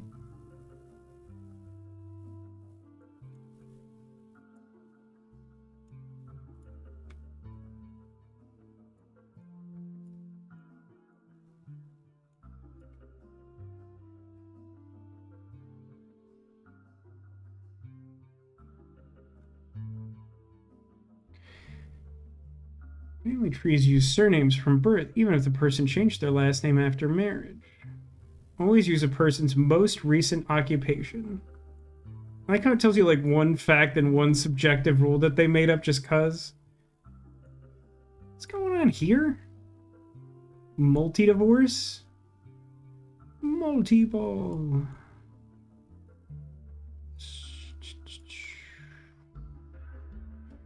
I'm gonna look at a notable Roottree. How about Lauren Roottree?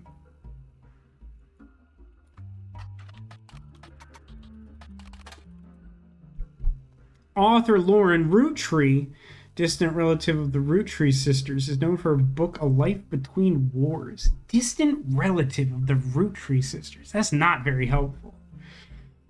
According to a website about famous authors in the early 1960s, Lauren released a few romance... So she is, like, a lot older than them, huh? That's a weird way to describe that, then.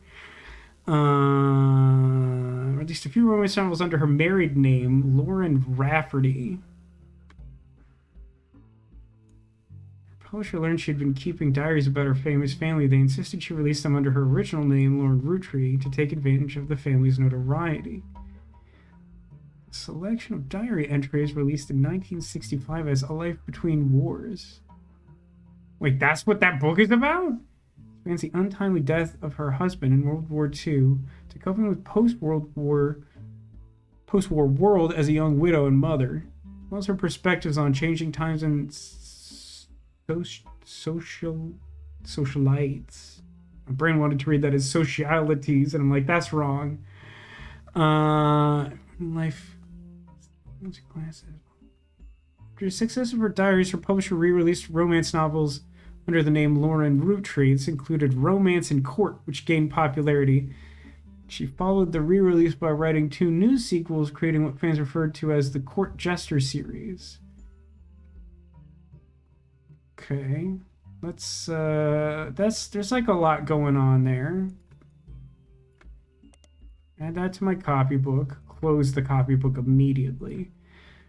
What about A Life Between Wars? Don't find any copies or excerpts from the book. You do find that because the diary has been reprinted recently for schools, it is available in a lot of libraries. Okay. But you're gonna be a jerk about it. Can you copy? I forget. Yes. And this one was released under Lauren Roottree. Because the publisher found out and insisted. I'm apparently printing this. I'm printing it right now. It's a lot. Hello? Published in 1965. Seems like you've hit the jackpot here. This book is occasionally taught in schools. You even find a hardcover edition for students that has full-page, high-quality pictures in it. Summary of the contents of the book's photos, as well as some particularly relevant entries from the diary, have been added to your evidence. Like a whole bunch of crap just happened. Okay. So this lady here, that's Lauren Roottree. And this guy is dead guy Roottree. No. Rafferty? What was the married name? Below are notes and observations you made while skimming through the diary pages in A Life Between Wars. Lauren Roottree is on the notable list. Blah, blah, blah. Book was published in 1965 and consists of diary entries that stretch from 1940 to 1965. The most important event that much of the diary and Lauren's thoughts revolve around was the loss of her husband, Jacob. Jacob! Died in the final months of World War II. That's rough. While Lauren was pregnant. That's subpar. This left her to raise her son, Clark, alone. Lauren never remarried and had only one child. Ooh, that all feels very important. Okay. Notable person... Jason. I mean, that's gotta be her, right? That feels like that roughly fits... Yeah, that feels like that fits all known information. So this this guy's Jacob Rafferty. That's correct. And then we'll give him young warman face. And then, like, this lady is Lauren Roottree. She looks like this. She is an author. Yeah, not surprised that that triggered something. These three entries are correct and have been locked. Awesome. The dad, the author, and Roottree the third. That's curious, but I'll take it. I'll take it. Was unsure on that, and I'm glad that one's done.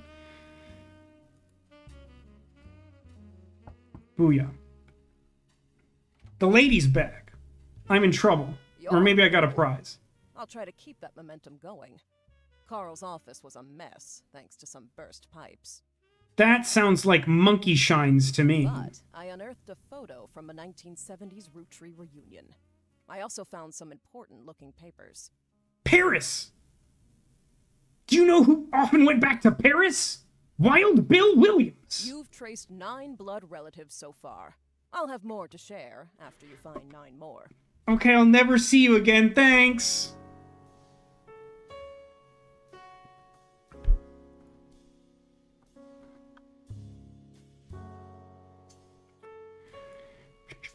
So that thing I was just looking at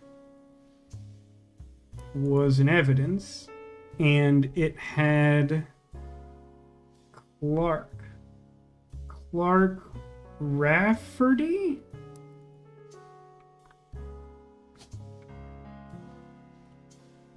Yeah, Clark Rafferty. That guy got married a bunch. That guy went around town and back on the town bicycle, which he also was. Okay.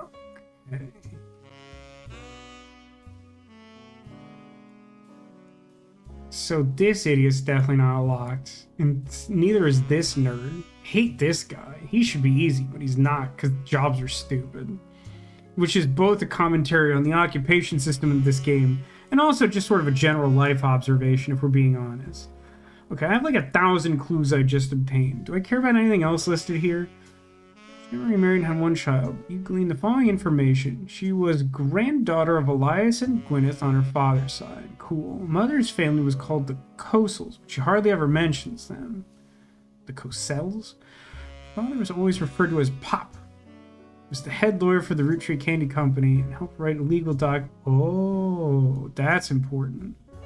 That's important. From the contracts that the Roottrees have internal short names for different generations of their family.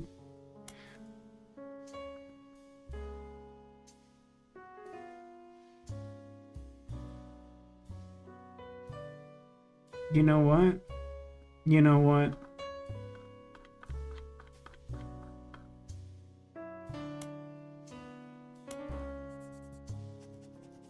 Making page 2. Meta.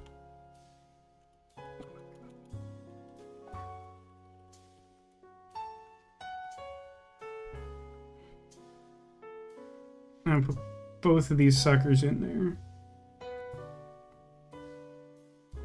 So highlight that.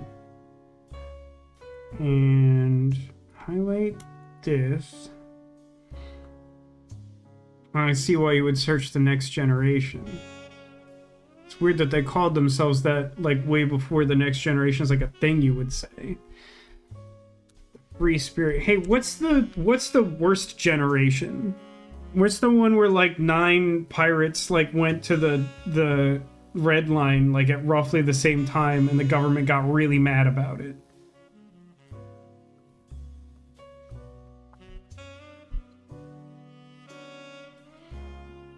Okay, so her dad is the head lawyer for the Roottree company who came up with Clancy Trust. That dude was like, hold on.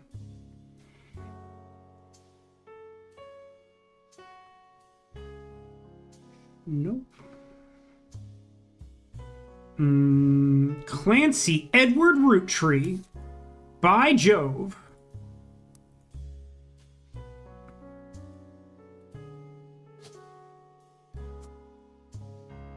That's kind of weird, isn't it? Clancy Edward Roottree. That idiot is a lawyer. Simple Pennsylvania lawyer. I love these non sequitur answers. I was making this really stupid One Piece joke about the worst generation, and I got a response of Season 3 Picard, which I think is genuinely a hot take. Saying that Picard is the worst, I think, is totally defensible. Saying Season 3 is the worst of Picard? That sounds drunk. Violet Scarlet, also a slightly hot take, but I'll allow it. I still think Sword and Shield is worse than Scarlet and Violet, for all its problems.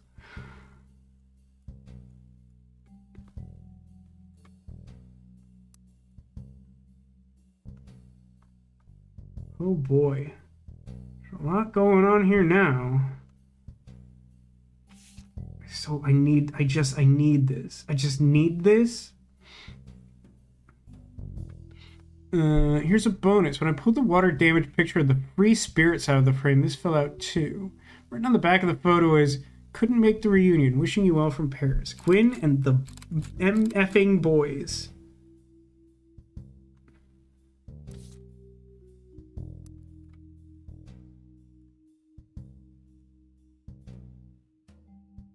Okay. So I can't put a photo of that guy in there. So then, I guess that means that these photos are both her kids? Oh, there's so many photos here. I didn't finish looking at this? I feel like I finished looking at this. Oh no, because it has pages! An entry entitled Complaints from Lauren Roottree's diary in 1953 seems to focus specifically on one of Lauren's family members, Gwyn. Interesting. It seems everyone has something to complain about. Gwyn, as an only child, complained about loneliness. I told her that being expected to watch after 3 younger brothers didn't feel like a blessing, but it fell on deaf ears. Alright, hold on. Let me use this mechanic the way the game intended. This guy is an unknown male Roottree. Unknown male Roottree. Unknown male Roottree. Proceed. During the summer where I went to stay with her and Aunt Margot, I hoped she would be the sister I never had, and that I'd do the same for her. I even tried to dye my hair blonde to fit in with the 2 of them. What a mess. But she just complained. Yeah, Gwyn seems like my kind of people, huh? Now she's off living her glamorous life while I'm stuck here with Clark. Alright, not like a great not like a super cool mom move to be like, I'm stuck here with my son. Stupid kid. I admit seeing her ever contributes to my unhappiness. Her visage stares at me even now from my coffee table. She gets to be in starlit. Hang on. Periodicals. Starlet. Actually, no. First, I should do... Lord. Starlet magazine. Starlet was a magazine that started with the colorization of film and went until around 1964. Generally, it was a tabloid with famous on... Okay, I need that. Starlet. Wild Bill. Wild Bill Williams was mentioned many times throughout the lifespan. The first mentions of his roles were under his name, Walter Forsythe. I'm gonna nuke this fool from orbit. Get added to my family tree, you idiot. You fool. Dude, since I've been Stockholmed into acceptance and neutralness for Sword and Shield because your partner's obsessed with it. Yeah, Walter Forsythe is, that's like a fake old TV name or whatever. I feel like I've been Stockholmed into liking and or accepting games before, but like, man, I'm not sure that my disappointment / dislike of Sword and Shield is entirely rational, but I stand by it nonetheless. Okay, back to the internet.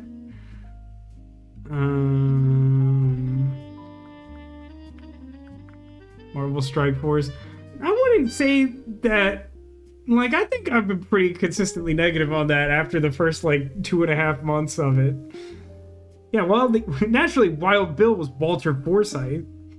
Now, to be clear, Wild Bill Williams was Walter Forsythe. The second is an interview. Although he doesn't mention her by name, you determine from the context he's talking about Gwyn Roottree. An apology to all the ladies. I'm actually taken. Earlier this year, I did a friend a favor. He was directing a war movie and asked me to play a small part. Wouldn't you know it? He cut me from the picture. I'm just ribbon. It wasn't his fault. Apparently, the studio didn't want to pay for a star of my caliber. I got the last laugh. Oh, we'll see who gets the last laugh. It's this guy, Walter Forsythe. I met someone. She spent most of the film crying. She was playing a soldier's wife, but even through the tears, she was incredible. I tend to have a reputation, but this one's true love. I only have eyes for her. Ironically, the third is a rumor that his divorce from Gwyn was due to multiple affairs, including one with another actress. An American reader on vacation in Paris claims to have overheard Wild Bill and Gwyn arguing in public while she was holding a baby and visibly pregnant. Not long after, Gwyn announced she was divorcing Wild Bill, and that she was pregnant again. So...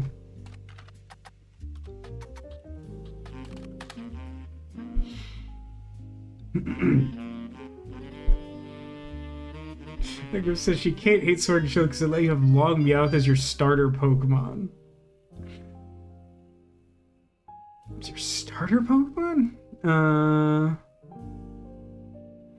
Sword and Shield are bad and forgettable, but they also allowed me to feed Slowpoke Tail Curry to a team of 6 Slowpoke. That's hashtag life goals. I know, the fabled last laugh. I didn't think we'd find it in the Roottrees Are Dead. But it makes sense that it happened after they died. Because you kind of have... Someone kind of has to die for the last laugh, right? Alright, Gwyn Roottree was often in Starlet. Most mentions were around the time of her divorce in 1958 from Wild Bill Williams, a.k.a. Walter Forsythe. The gossip is speculative and full of stabloid stereotypes. And some of it focuses on the fact that when she announced her divorce, she also announced she was pregnant again. Others mention that the rumor is Wild Bill had multiple affairs, which left her heartbroken. There's an interview from mid-1957 where she was asked about the last name. We'll see who gets the last name. Power of a name is undeniable. My grandfather constantly preached the importance of family names and honoring them. My father decided to bless me with a famous name. There's nothing wrong with Cornwall, but Roottree has its power.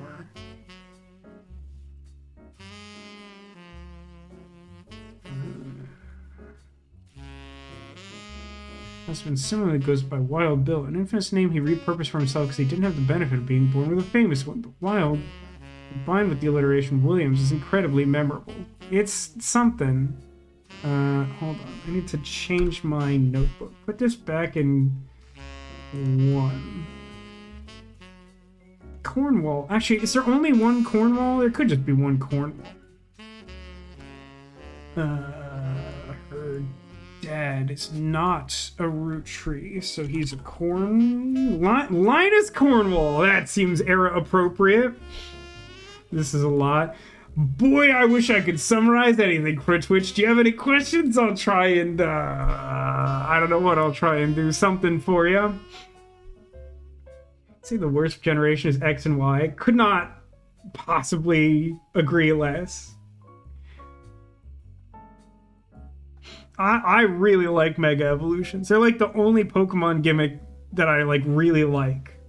Not counting like basic qualities that were added, like tracking like day and night or whatever, like was a gimmick but became just sort of like video game properties. Alright, so I don't need this because Cornwall was all the information I actually needed. So I opened the copybook and to delete the copy and close the copybook.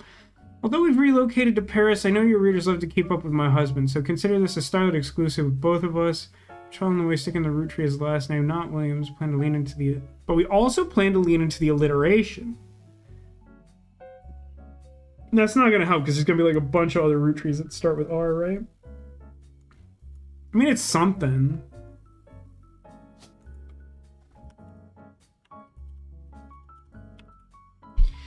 How many R Rootrees are there? Oh, it's just Robert and Ronald. Well, that actually narrows it down a good bit, huh? Not you. Let's...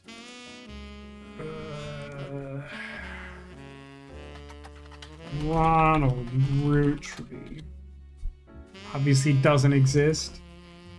Was the other one Robert? I think.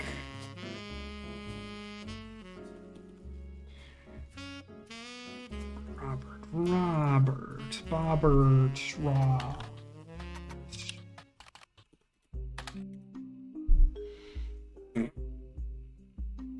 Even the people with weird names have alternate weird names. A spreadsheet might be necessary.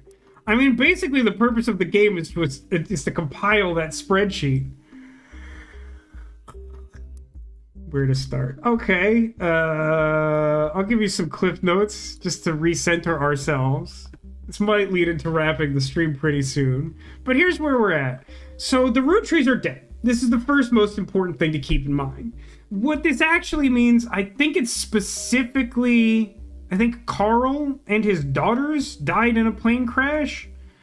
And because they were like in a prominent position in the family in the present day, that means that we have been tasked with working out the entire Roottree family tree so that the lawyers can figure out who to pay blood money to. I have a corkboard. True. I'm assuming you've been in and out of the stream. The corkboard has been a major part of the game. But yes, I'm basically assembling like a conspiracy board. Do with that as you will. So researching the Roottree name prominently features this idiot, Elias Roottree. He's the first of the famous Roottrees. He married a lady who inherited a syrup farm back in 1908 or some garbage. And then he decided that syrup was boring and made candy that wasn't made of or flavored like syrup at all. And then he became rich and famous and had like 5 kids who each had like 1,000 kids who beget something. That chapter in the Iliad that just explains that everyone was born from other people. So we've been researching like notable Roottrees, which are like some of the most like scandalous and famous celebrity ones. There's a weird disco singer from the 70s. He is the brother of Carl Roottree, who was like the president of the Roottree Candy Company at the time of the incident where the Rootrees died. Carl also had an aunt who like famously wrote a book that tracked her experience being a member of this family from like around World War II to like the mid-late 60s or something. We also have done a reasonable amount of research into Gwyn Roottree, an actor who was famous in the like mid-late 50s or something. She got married to this super boring guy named Walter Forsythe, and then got divorced from him in a messy public divorce and had 2 children with a litter of names whose birth order we don't know. And there's also like this weird branch of the family where like the guy who originally founded the Roottree Candy Company had like a son like really late in his life that he just named Miracle because he's just a psycho and hated his child. And that guy had a son named Miracle Jr. and that guy had a son named Miracle the Third. And like they basically went into evangelism and subsequently televangelism. And as you might probably expect, there's some amount of scandal over there. We also started the game with a tutorial that sort of introduces to the 3 Roottree sisters. We don't really know a ton about them, but that's not exactly the point.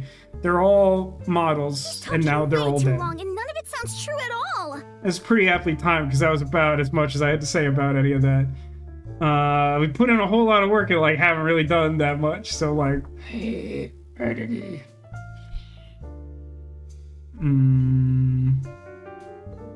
anyway, any subsequent questions based on that? I'm in the middle of looking at stupid Roottree garbage. Okay. So we went through Starlet and that's fine. Tell us about Gail Vance kissing the likes of Harrison Lane and Wild Bill Williams. She's the first Roottree woman to be anything other than a house. Whoa! Whoa! Holy goodness! That's an incredibly important piece of information. I'm gonna start from here. I'm gonna go to meta, and I'm gonna highlight that. That means that like any woman above her on the tree is a housewife, which is era appropriate, disappointing, and also really helpful. Okay, close that.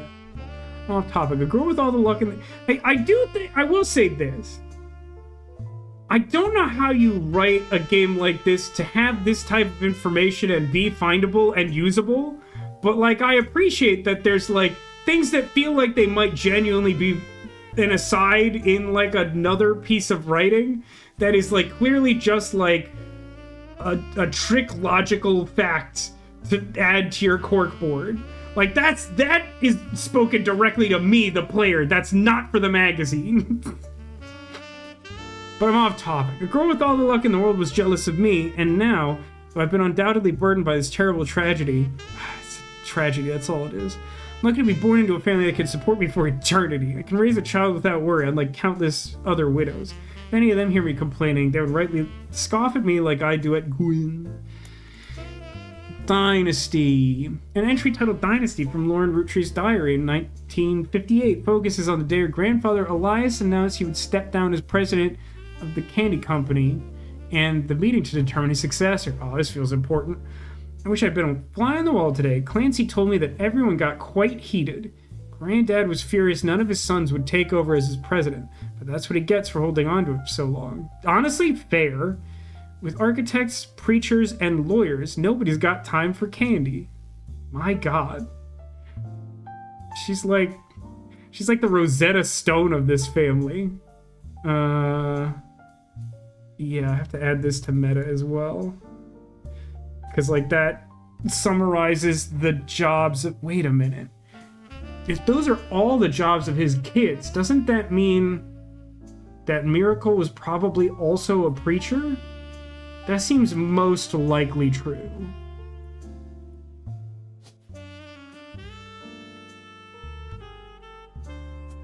Still don't have a photo of the fool. Well, I might. I got like a bunch of photos and I can't be bothered to look at any of them. Put this on.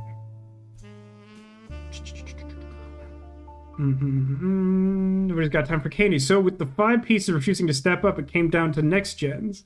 It just really makes me think of the One Piece thing every time.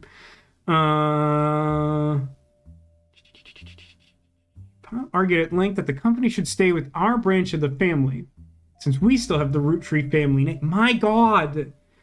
It's like she's just writing this specifically for me. My God! I'm not even sure Clancy would have wanted it, but he's the one who volunteered.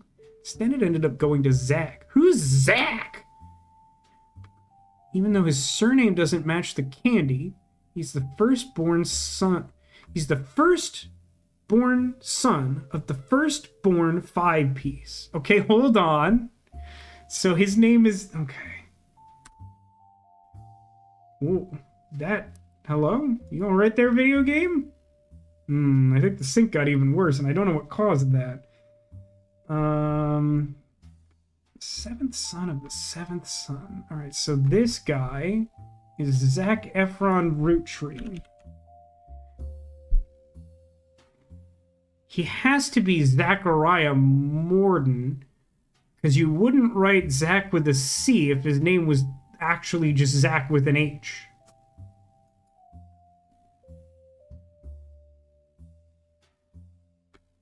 So that means that, yeah, this is an unidentified female Roottree, because she had to marry someone with the last name Morden.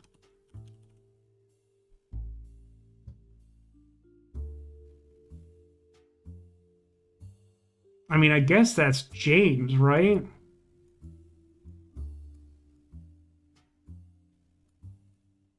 Because he's the only dude Morden on that list. Which would make this an unidentified female Morden. And then, like, they have a bunch of daughters or something. What was I looking at? Okay.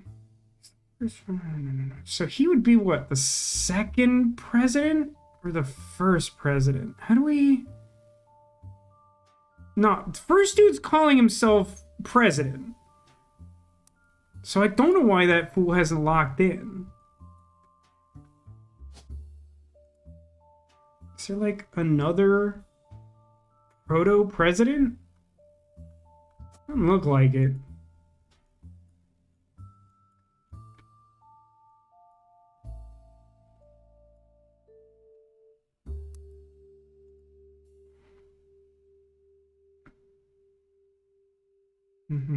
Ask Clancy if it ever came up that a woman could take over. After all, Angie is older than Zach.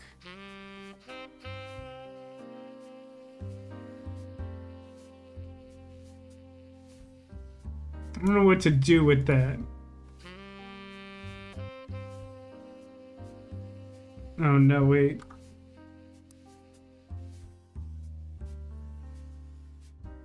That means... Yeah. He's the firstborn son...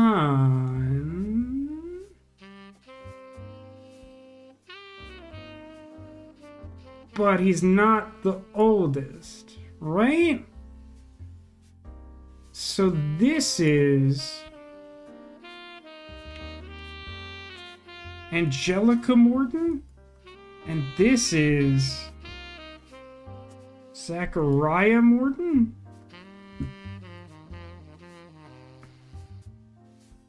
Because it wouldn't... I think that's right. Never forget the cuss words Pop used when he told Ma it wouldn't go to us. Mother, ever the quick-witted, at least with catty remarks, countered, maybe they wanted it to go to the only member of the family who looks like he samples the products. Oh, dang, Ma. Shots fired. So I take it that Zach's maybe a bit of a chonker like myself. An entity entitled Sam from Lauren Roottree's diary in 1963. From a previous entry, we learned that Elias Roottree had given in to his wife and announced that Sam, an obscure relative, was to be included in family gatherings.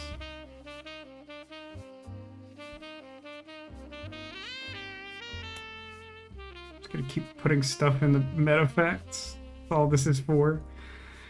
Why Sam? I have many distant relatives I've never met. After all, Granny had sisters and Granddad had a brother or two, but I was told trim their branches from the family tree. So why is Sam so special? Nothing adds up, and I'm the only one to realize. Are you? Angie summoned all the next gens to a secret meeting in Zach's office.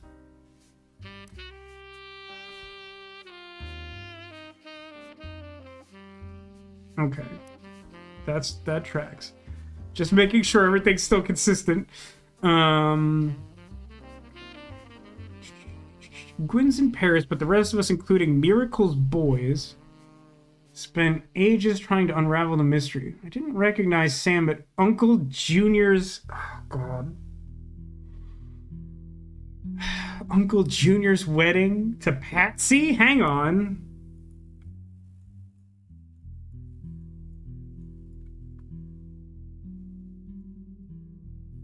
No, that's not Miracle Jr. That's...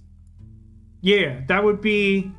There's like an Elias Jr. somewhere on the upper rung. Oh, farts.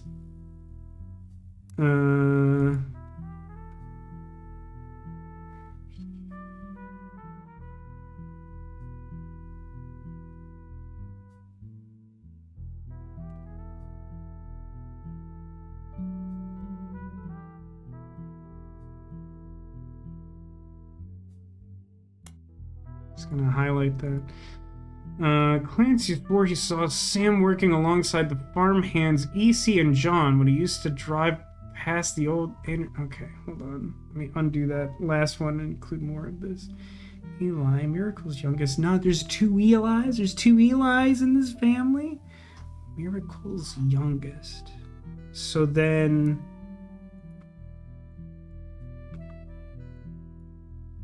This dude is... Oh, right. Eli is short for Elias. So there's like 1,000 of those.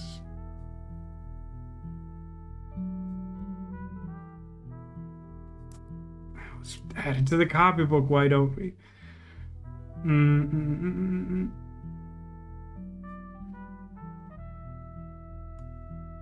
So, bring up the notes, delete this. Add a more bigger note that encompasses these farmhands. And then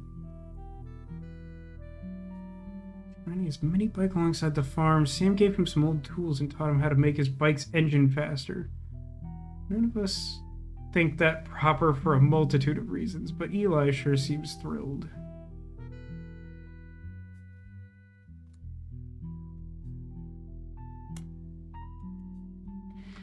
At the end of the day, nothing explains why an outsider is cozied into family affairs, especially one who works on the farm of all places. But what happened to blood is thicker than syrup? Click. Okay, last of the excerpts from the diary. One of the final entries called Clark from Lauren Roottree's diary. That's when they adopted an alien from outer space from the planet Krypton. I know this one. Clark's getting married, and in my opinion, far too young. He's barely 18 for God's sake, and Danielle isn't that much older. But openly confronting them would make me a hypocrite. After all, Jacob and I got married at 16. Clark, like the rest of his generation, is a free spirit. What else do you call a group of kids growing up with more money than any one person can spend? They all aspire to be musicians and artists and dancers and nonsense. The only one who has any discipline is Carl, but that's because Pop forced Clancy to send him to the academy. Hogwarts? Could keep putting crap in the metadatabase. Maybe I'm just getting old. Well, he seemed like a bit of an old soul to begin with. Our generation was never so bad. My brothers all seemed to pursue paths of knowledge. And the most rebellious thing any of us ever did was bring home someone who would be illegal to marry if we lived anywhere south of Pennsylvania. That's a fun fact, sort of. Pop seems to have gotten over it because Edward is set to take over his department. My God.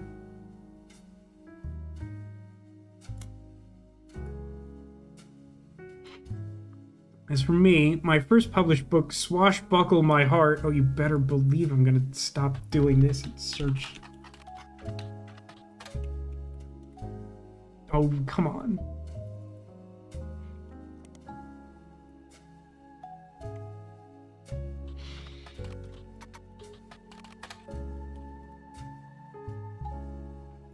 What's her name? Rothschild? Something else with an R. Rafferty? Like the actress from Suits? No, that's his. Yeah, because she wrote under the pen name of the husband's name. Yeah.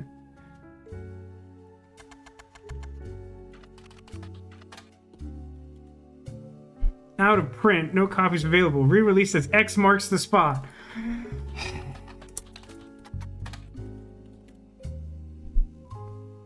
You just told me that's what it's called. You just told me that.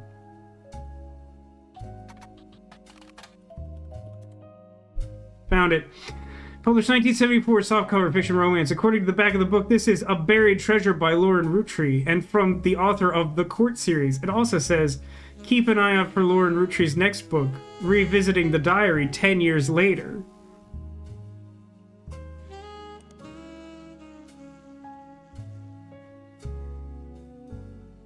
Stop it.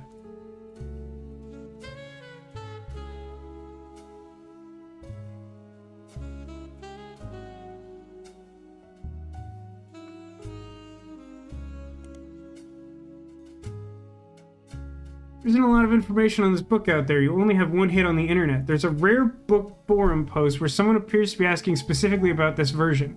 They're quickly shot down by dozens of people flaming them. God, the 90s. It seems that the forum's regular users misunderstood the request and think the OP was searching for the original Life Between Wars, which is widely available.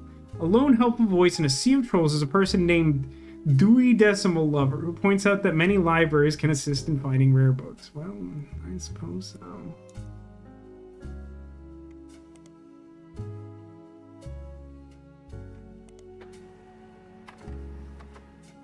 I'm printing something!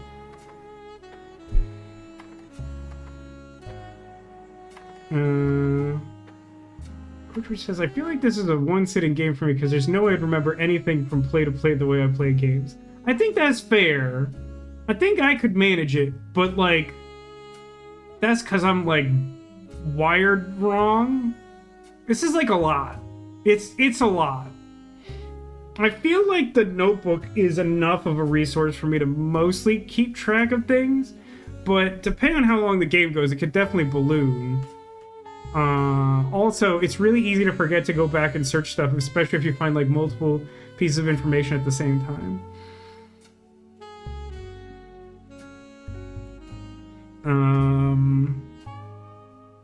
Let's see. This was a version of Lauren Rootree's diary released in 1975. Unlike the original diary, it contains no pictures, but has many new passages that reflect on her thoughts 10 years later. One major event happened between the releases that changed Lauren's outlook on certain subjects. The death of Elias. A summary of the fallout has been added to your notes, as well as some other select pages.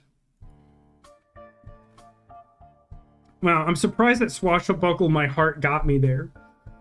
Good night, Neko. It's a secret Squirtle behind a happy donut drag. I'll keep that in mind.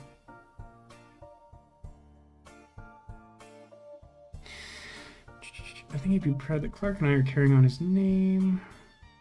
Even my cousins are doing well. Zach's not a bad president after all, and his sister seems to be doing a good job raising her twins. Gwen is Gwen, but at least she came out of the divorce. Just gonna add this to the meta copy, don't worry about that. She even told us she might come home next year so we can meet the kids. With the free spirits and any other family, they'd all end up on the streets, even Clark. Brutal. Alright, close this.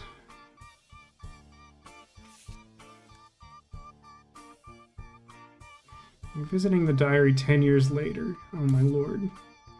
There's just so much. How long is this game estimated to take, by the way? Does anyone know?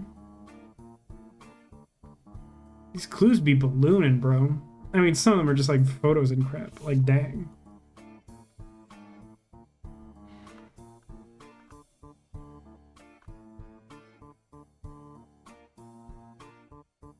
New diary opens with an explosive incident that happened in the decade between the release and re-release of Lauren's diary.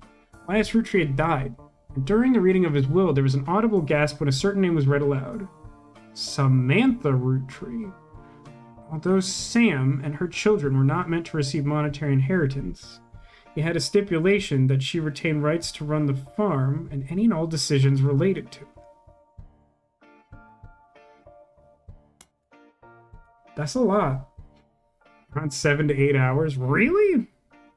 Really? New Game Plus mode is bonkers. It's implied heavily that it exists on the main menu, and it sounds scary just by its very nature. It was then that Scandalous Secrets came out. None of the 5 pieces were surprised, but it was quite the shock to everyone else, including Sam. She had been told her parents died. Apparently, Sam was the illegitimate daughter of Elias and Patricia Christensen. Okay. Is that might be one of those, like, secret, hardcore, hard-coded names or whatever.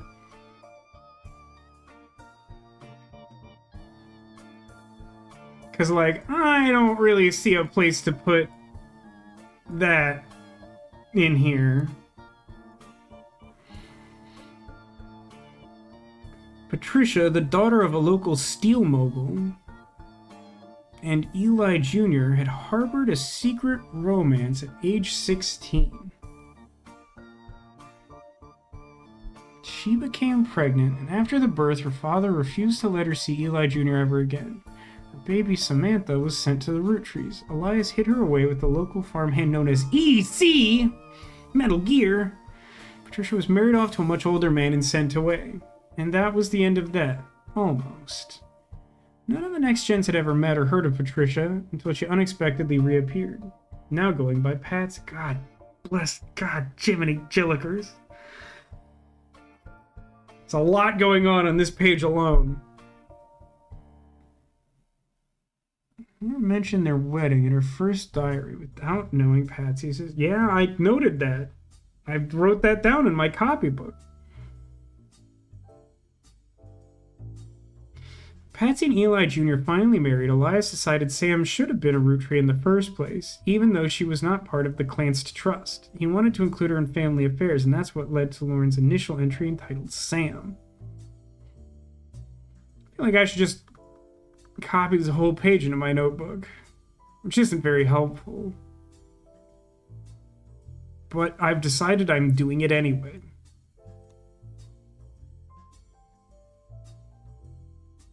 I don't need this last paragraph, but I think the rest of it's important enough. Sometimes when I highlight stuff, it just doesn't want to highlight stuff, if you know what I mean. And you don't, because it doesn't really mean anything. This is a page of additional notes and context from the 1975 10-year. Clearly, I did not know our true family history when I wrote this. I didn't even know Sam was a Roottree. All of my doubts were ill-founded. She's a fine woman. Had she the chance to grow up with us, Sam might have been the sister figure Gwyn never was.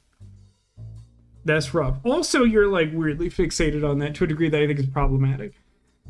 Ernie and the kids are lucky to have her, and her children seem eager to help the family in their own ways. Ernie Jr. has been learning the day-to-day from Zach. It's been a long time since any real Roottree was as excited and interested in the actual candy as Ernie. As a bonus, Gwyneth has the green thumb of her mother and her adopted grandfather. My God, it's just logic puzzles all the way down. What I'm most ashamed of is not figuring it out myself. Sam's a spitting image of Patsy, with her jet black hair and green eyes. She doesn't have the thick glasses Patsy did, of course, but I guess that skips a generation. Her children have that covered. Just, come on. Definitely gonna need that later.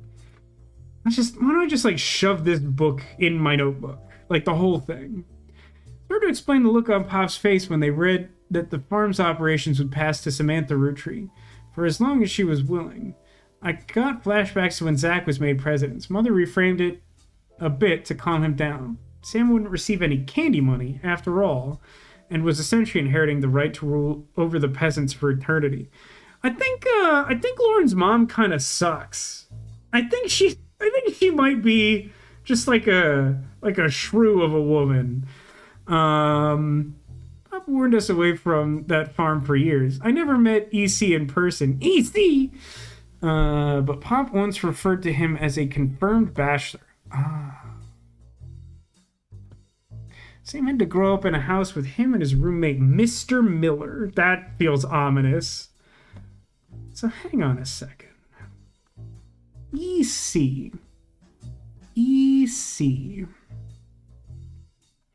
I mean, EC is like one of the Eli's, right? Never met EC in person. So obviously EC isn't the Eli that's her brother. That wouldn't make any sense. But EC is like...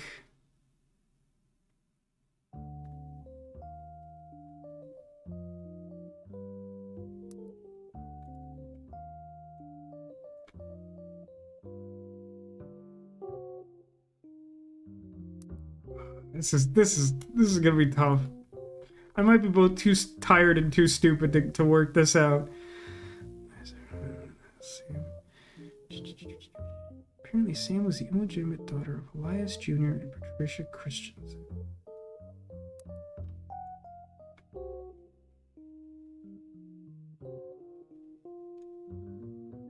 I'm gonna make the bold claim that this is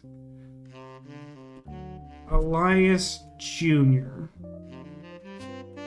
And then this would be Patricia Christensen. And then this would be... So that can't be... That's weird. That can't really be the secret name then, right? I don't know what that means. Known occupation... farm dictator. Dictator of the farm. But so... Patricia is the daughter of a local steel mogul. Eli Jr. harbored the secret romance at 16. Baby Samantha was sent to the Roottrees. There's a local farmhand known as EC. Patricia was married off to much older man and sent away. None of the next gens ever heard of her until she unexpectedly reappeared by going by Patsy. After Patsy's husband died, they reunited and got married in their 50s. Right. Patsy and Eli Jr. finally married. Elias decided Sam should be a Roottree. Okay, I feel reasonably good about what I added there.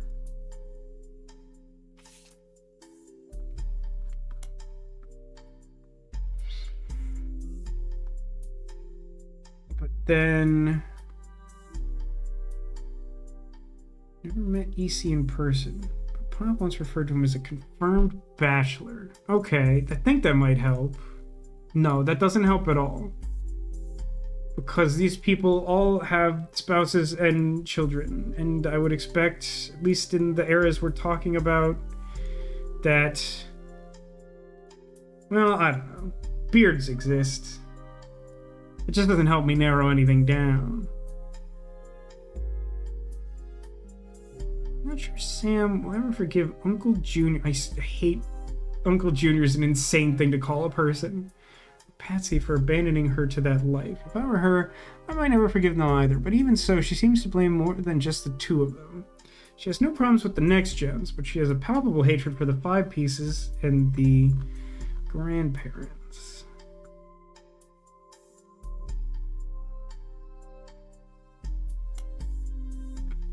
Boy, oh boy.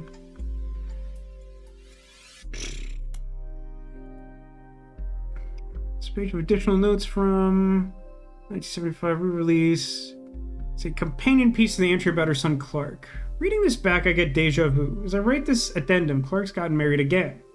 No Roottree has ever remarried. Pretty sure I already have that in my copybook. I just don't have like a photo of the guy.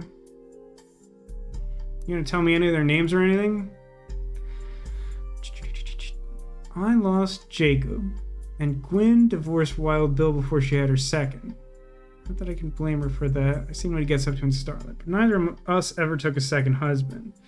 But the way the world is moving, I guess it was inevitable someone in this family would remarry. I just wish it wasn't my son. I can only wonder if Clark's apparent disrespect for marriage. Wow, reasonably hot take even for the time, isn't it?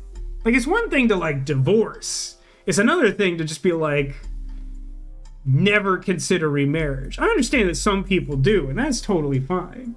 But to say that, like, you have an inherent disrespect for marriage because you got remarried when your spouse, like, died, that's a spicy take. Did what I could, and Lord knows Eli C. stepped up and helped. I need you to just start, like, using people's actual names and stop just, like, arranging random letters together. More than I could say for Clancy or Edward. Isn't Clancy her dad? Isn't that a weird thing to say? I don't know who Edward is. Lacey practically raised Clark and Jim as brothers. 2 brothers. Eli's marriage seems fine, and Jim's marriage seems solid as a rock. Pun intended. There's too many friggin' Elis. There's just like too many. There's like too many of them. Like, name some of your kids something else. Like, I don't know, Wild Bill Williams.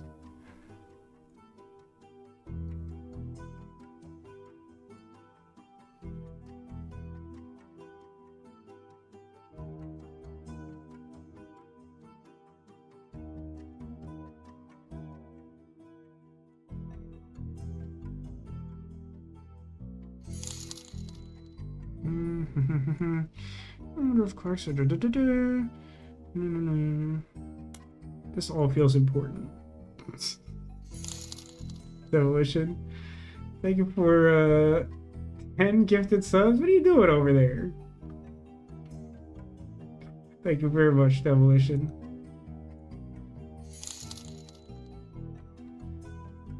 There definitely, like, aren't enough, like, real human Earth names in this video game. It's, like, a real serious problem. Someone here is married to a rock, and I don't know what that means. I suspect he's marrying Jane to keep her from running out on the band. What an insane sentence that is. My God. Okay, hold on. That is... This has to be his first remarriage, right? That's gotta be Jane LaRue.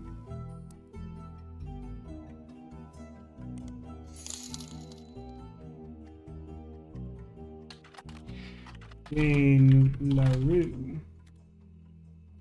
Jane Del Vecchio is listed on a talent for hire site as a wedding singer. Way down in the credentials section of her biography, it mentions she got her start as a young girl when she was Jane LaRue of the Lucky LaRues. It also mentions to only contact her agent in the event that you actually wish to hire her, and that any and all inquiries about her past or her sister would be ignored. What? I beg your pardon? Give me a 3rd notebook page. I'm going to call this not hooded. And that's where I'm going to put information about people who aren't Roottrees, like Jane Del Vecchio.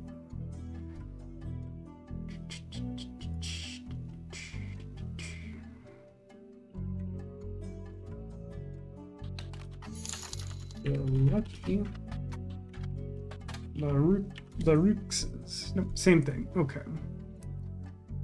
Going back over here.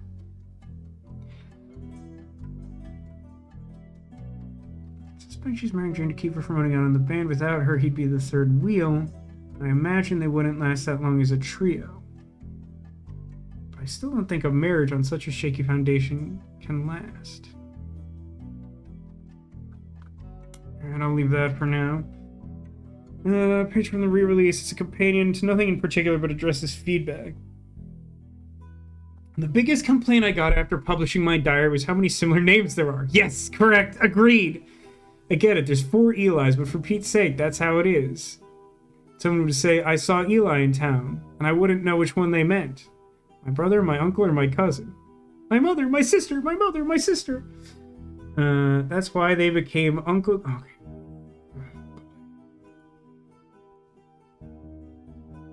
I do feel like it's your job as an author to find a way to make that clear, but, you know, that's neither here nor there, I suppose. Put this back in meta. This one's pudding. Family names are always unusual. Mm-hmm. Yes, sir. Grandpa Elias was a believer in using names for each generation to honor those in the last. His father and Grandma Gwyneth's father were named Edward and... Okay. Grandpa Elias was a believer in using the names of each generation to honor those in the last. His father and Grandma Gwyneth's father were named Edward and Clancy. So her dad is Clancy, and someone else in her dad's generation, which are the 5-piece? Yeah. One of those fools is Edward, which has been vaguely alluded to. One thing that's always been consistent in our family, though, is that anytime someone's a junior, they're always the firstborn son. That goes for Miracle, Eli, or even Clancy.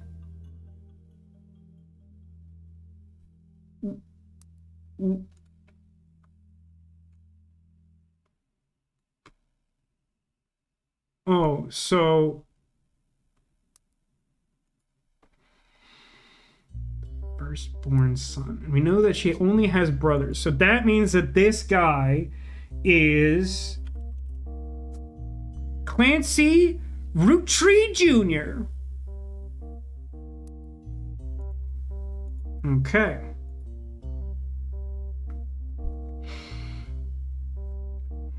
With the women, however, that all goes out the window. I think Gwendolyn got her name from some combination of Gwyneth and Caroline, who was Elias's mother.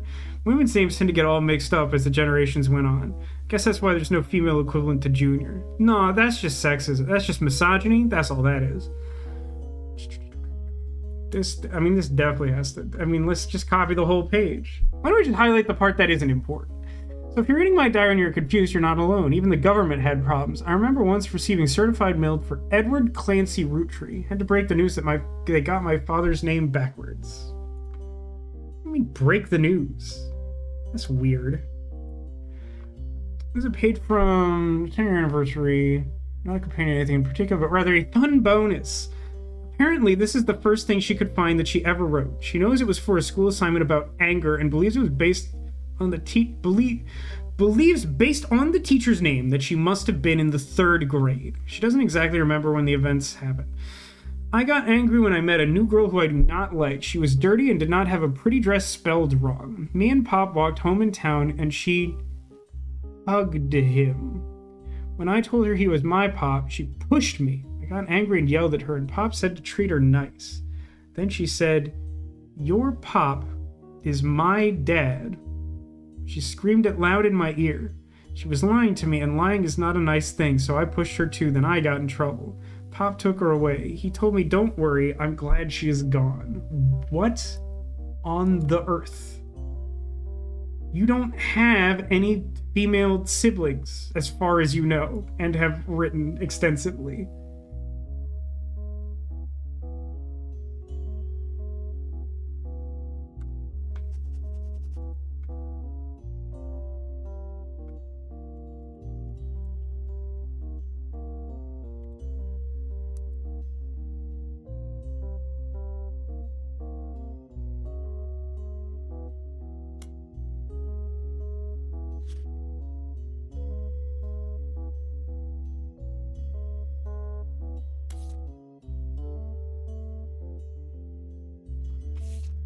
Photos? Photo was tucked in an envelope with a letter beneath a candle in the corner of his office. It says, "To Carl and Brenda, sorry you were unable to attend the funeral. It's traditional to have it as soon as possible. And Ernie, more than anyone else on earth, knew how busy your job could be." Enclosed a Shiva candle, identical to ours, if you'd like to pay respects. It's not expected for those outside of the faith to do so. Ernie was a man full of love not only for his family, but for his family's legacy. He had an immense amount of pride for the work you three did together, as well as how Carl carried on for him after taking over. So Ernie is like the 4th president. This needs to go in... I mean, 1. I guess it's just 1.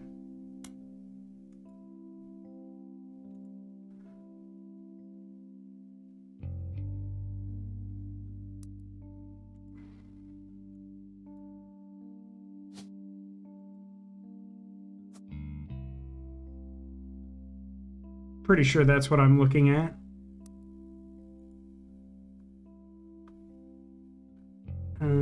As for myself, it is impossible to express my gratitude enough for rescuing us from the panic and burden of endless bills.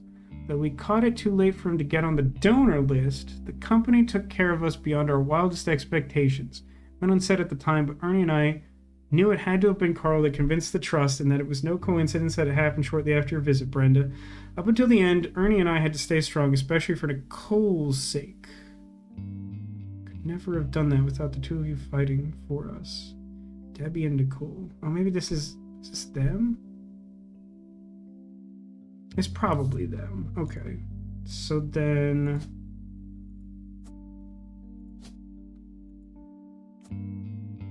Question mark.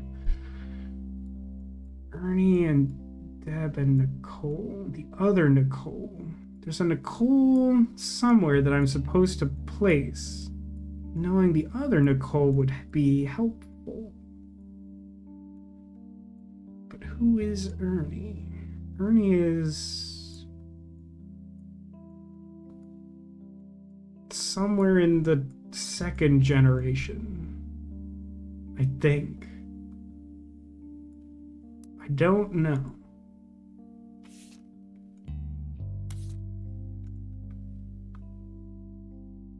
Okay.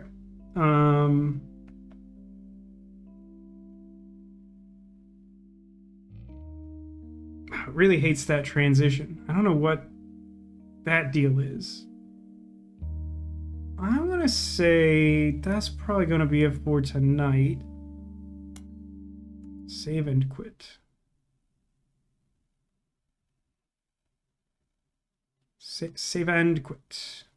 Don't crash the computer. Oh, it's very bad now. I think I only have to fix that twice. Maybe 3 times. I hope it's not 3 times. 2 times would not be that bad. 3 would be a real issue. It does not want to close that software at all. It's not even trying to close the software. It's just trying to save. Are you okay, game? The game is not okay. I'm just gonna hard close it because it's like playing music and not functioning, which doesn't feel like a great sign. It seems to think that it got back to the main menu. Listen, I don't know. Here's where we're at, I think.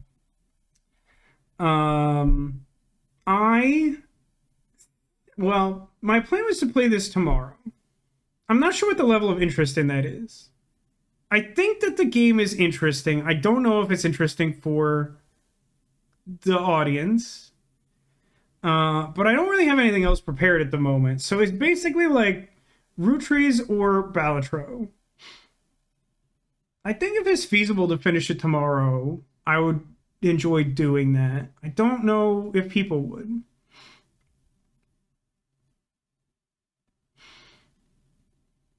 I don't know. It's a very like logic-based type of puzzle, which I tend to enjoy. But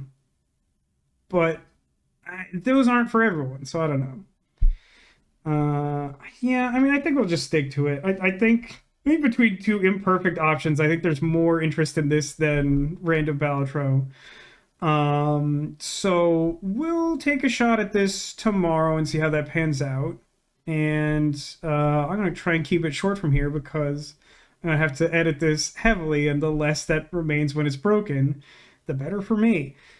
So there's some friends in the room, and some Squirtles hidden among them. If you're able to locate the Squirtle hidden in this fashion, it will be an omen of good luck for you in the coming days. Think fast, find Squirtle, get lucky. Interpret that how you will. That's on you. I saw Nego's guess earlier, and Demolitions was similar, right? Because Neko had said Donut Dragon. Any other guesses? I'm not gonna give very much time, so get them in fast.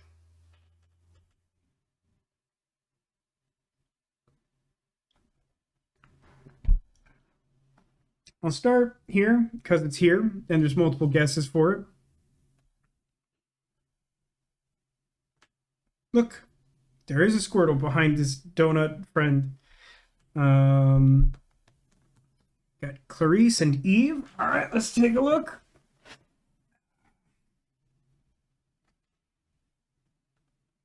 Graduation better.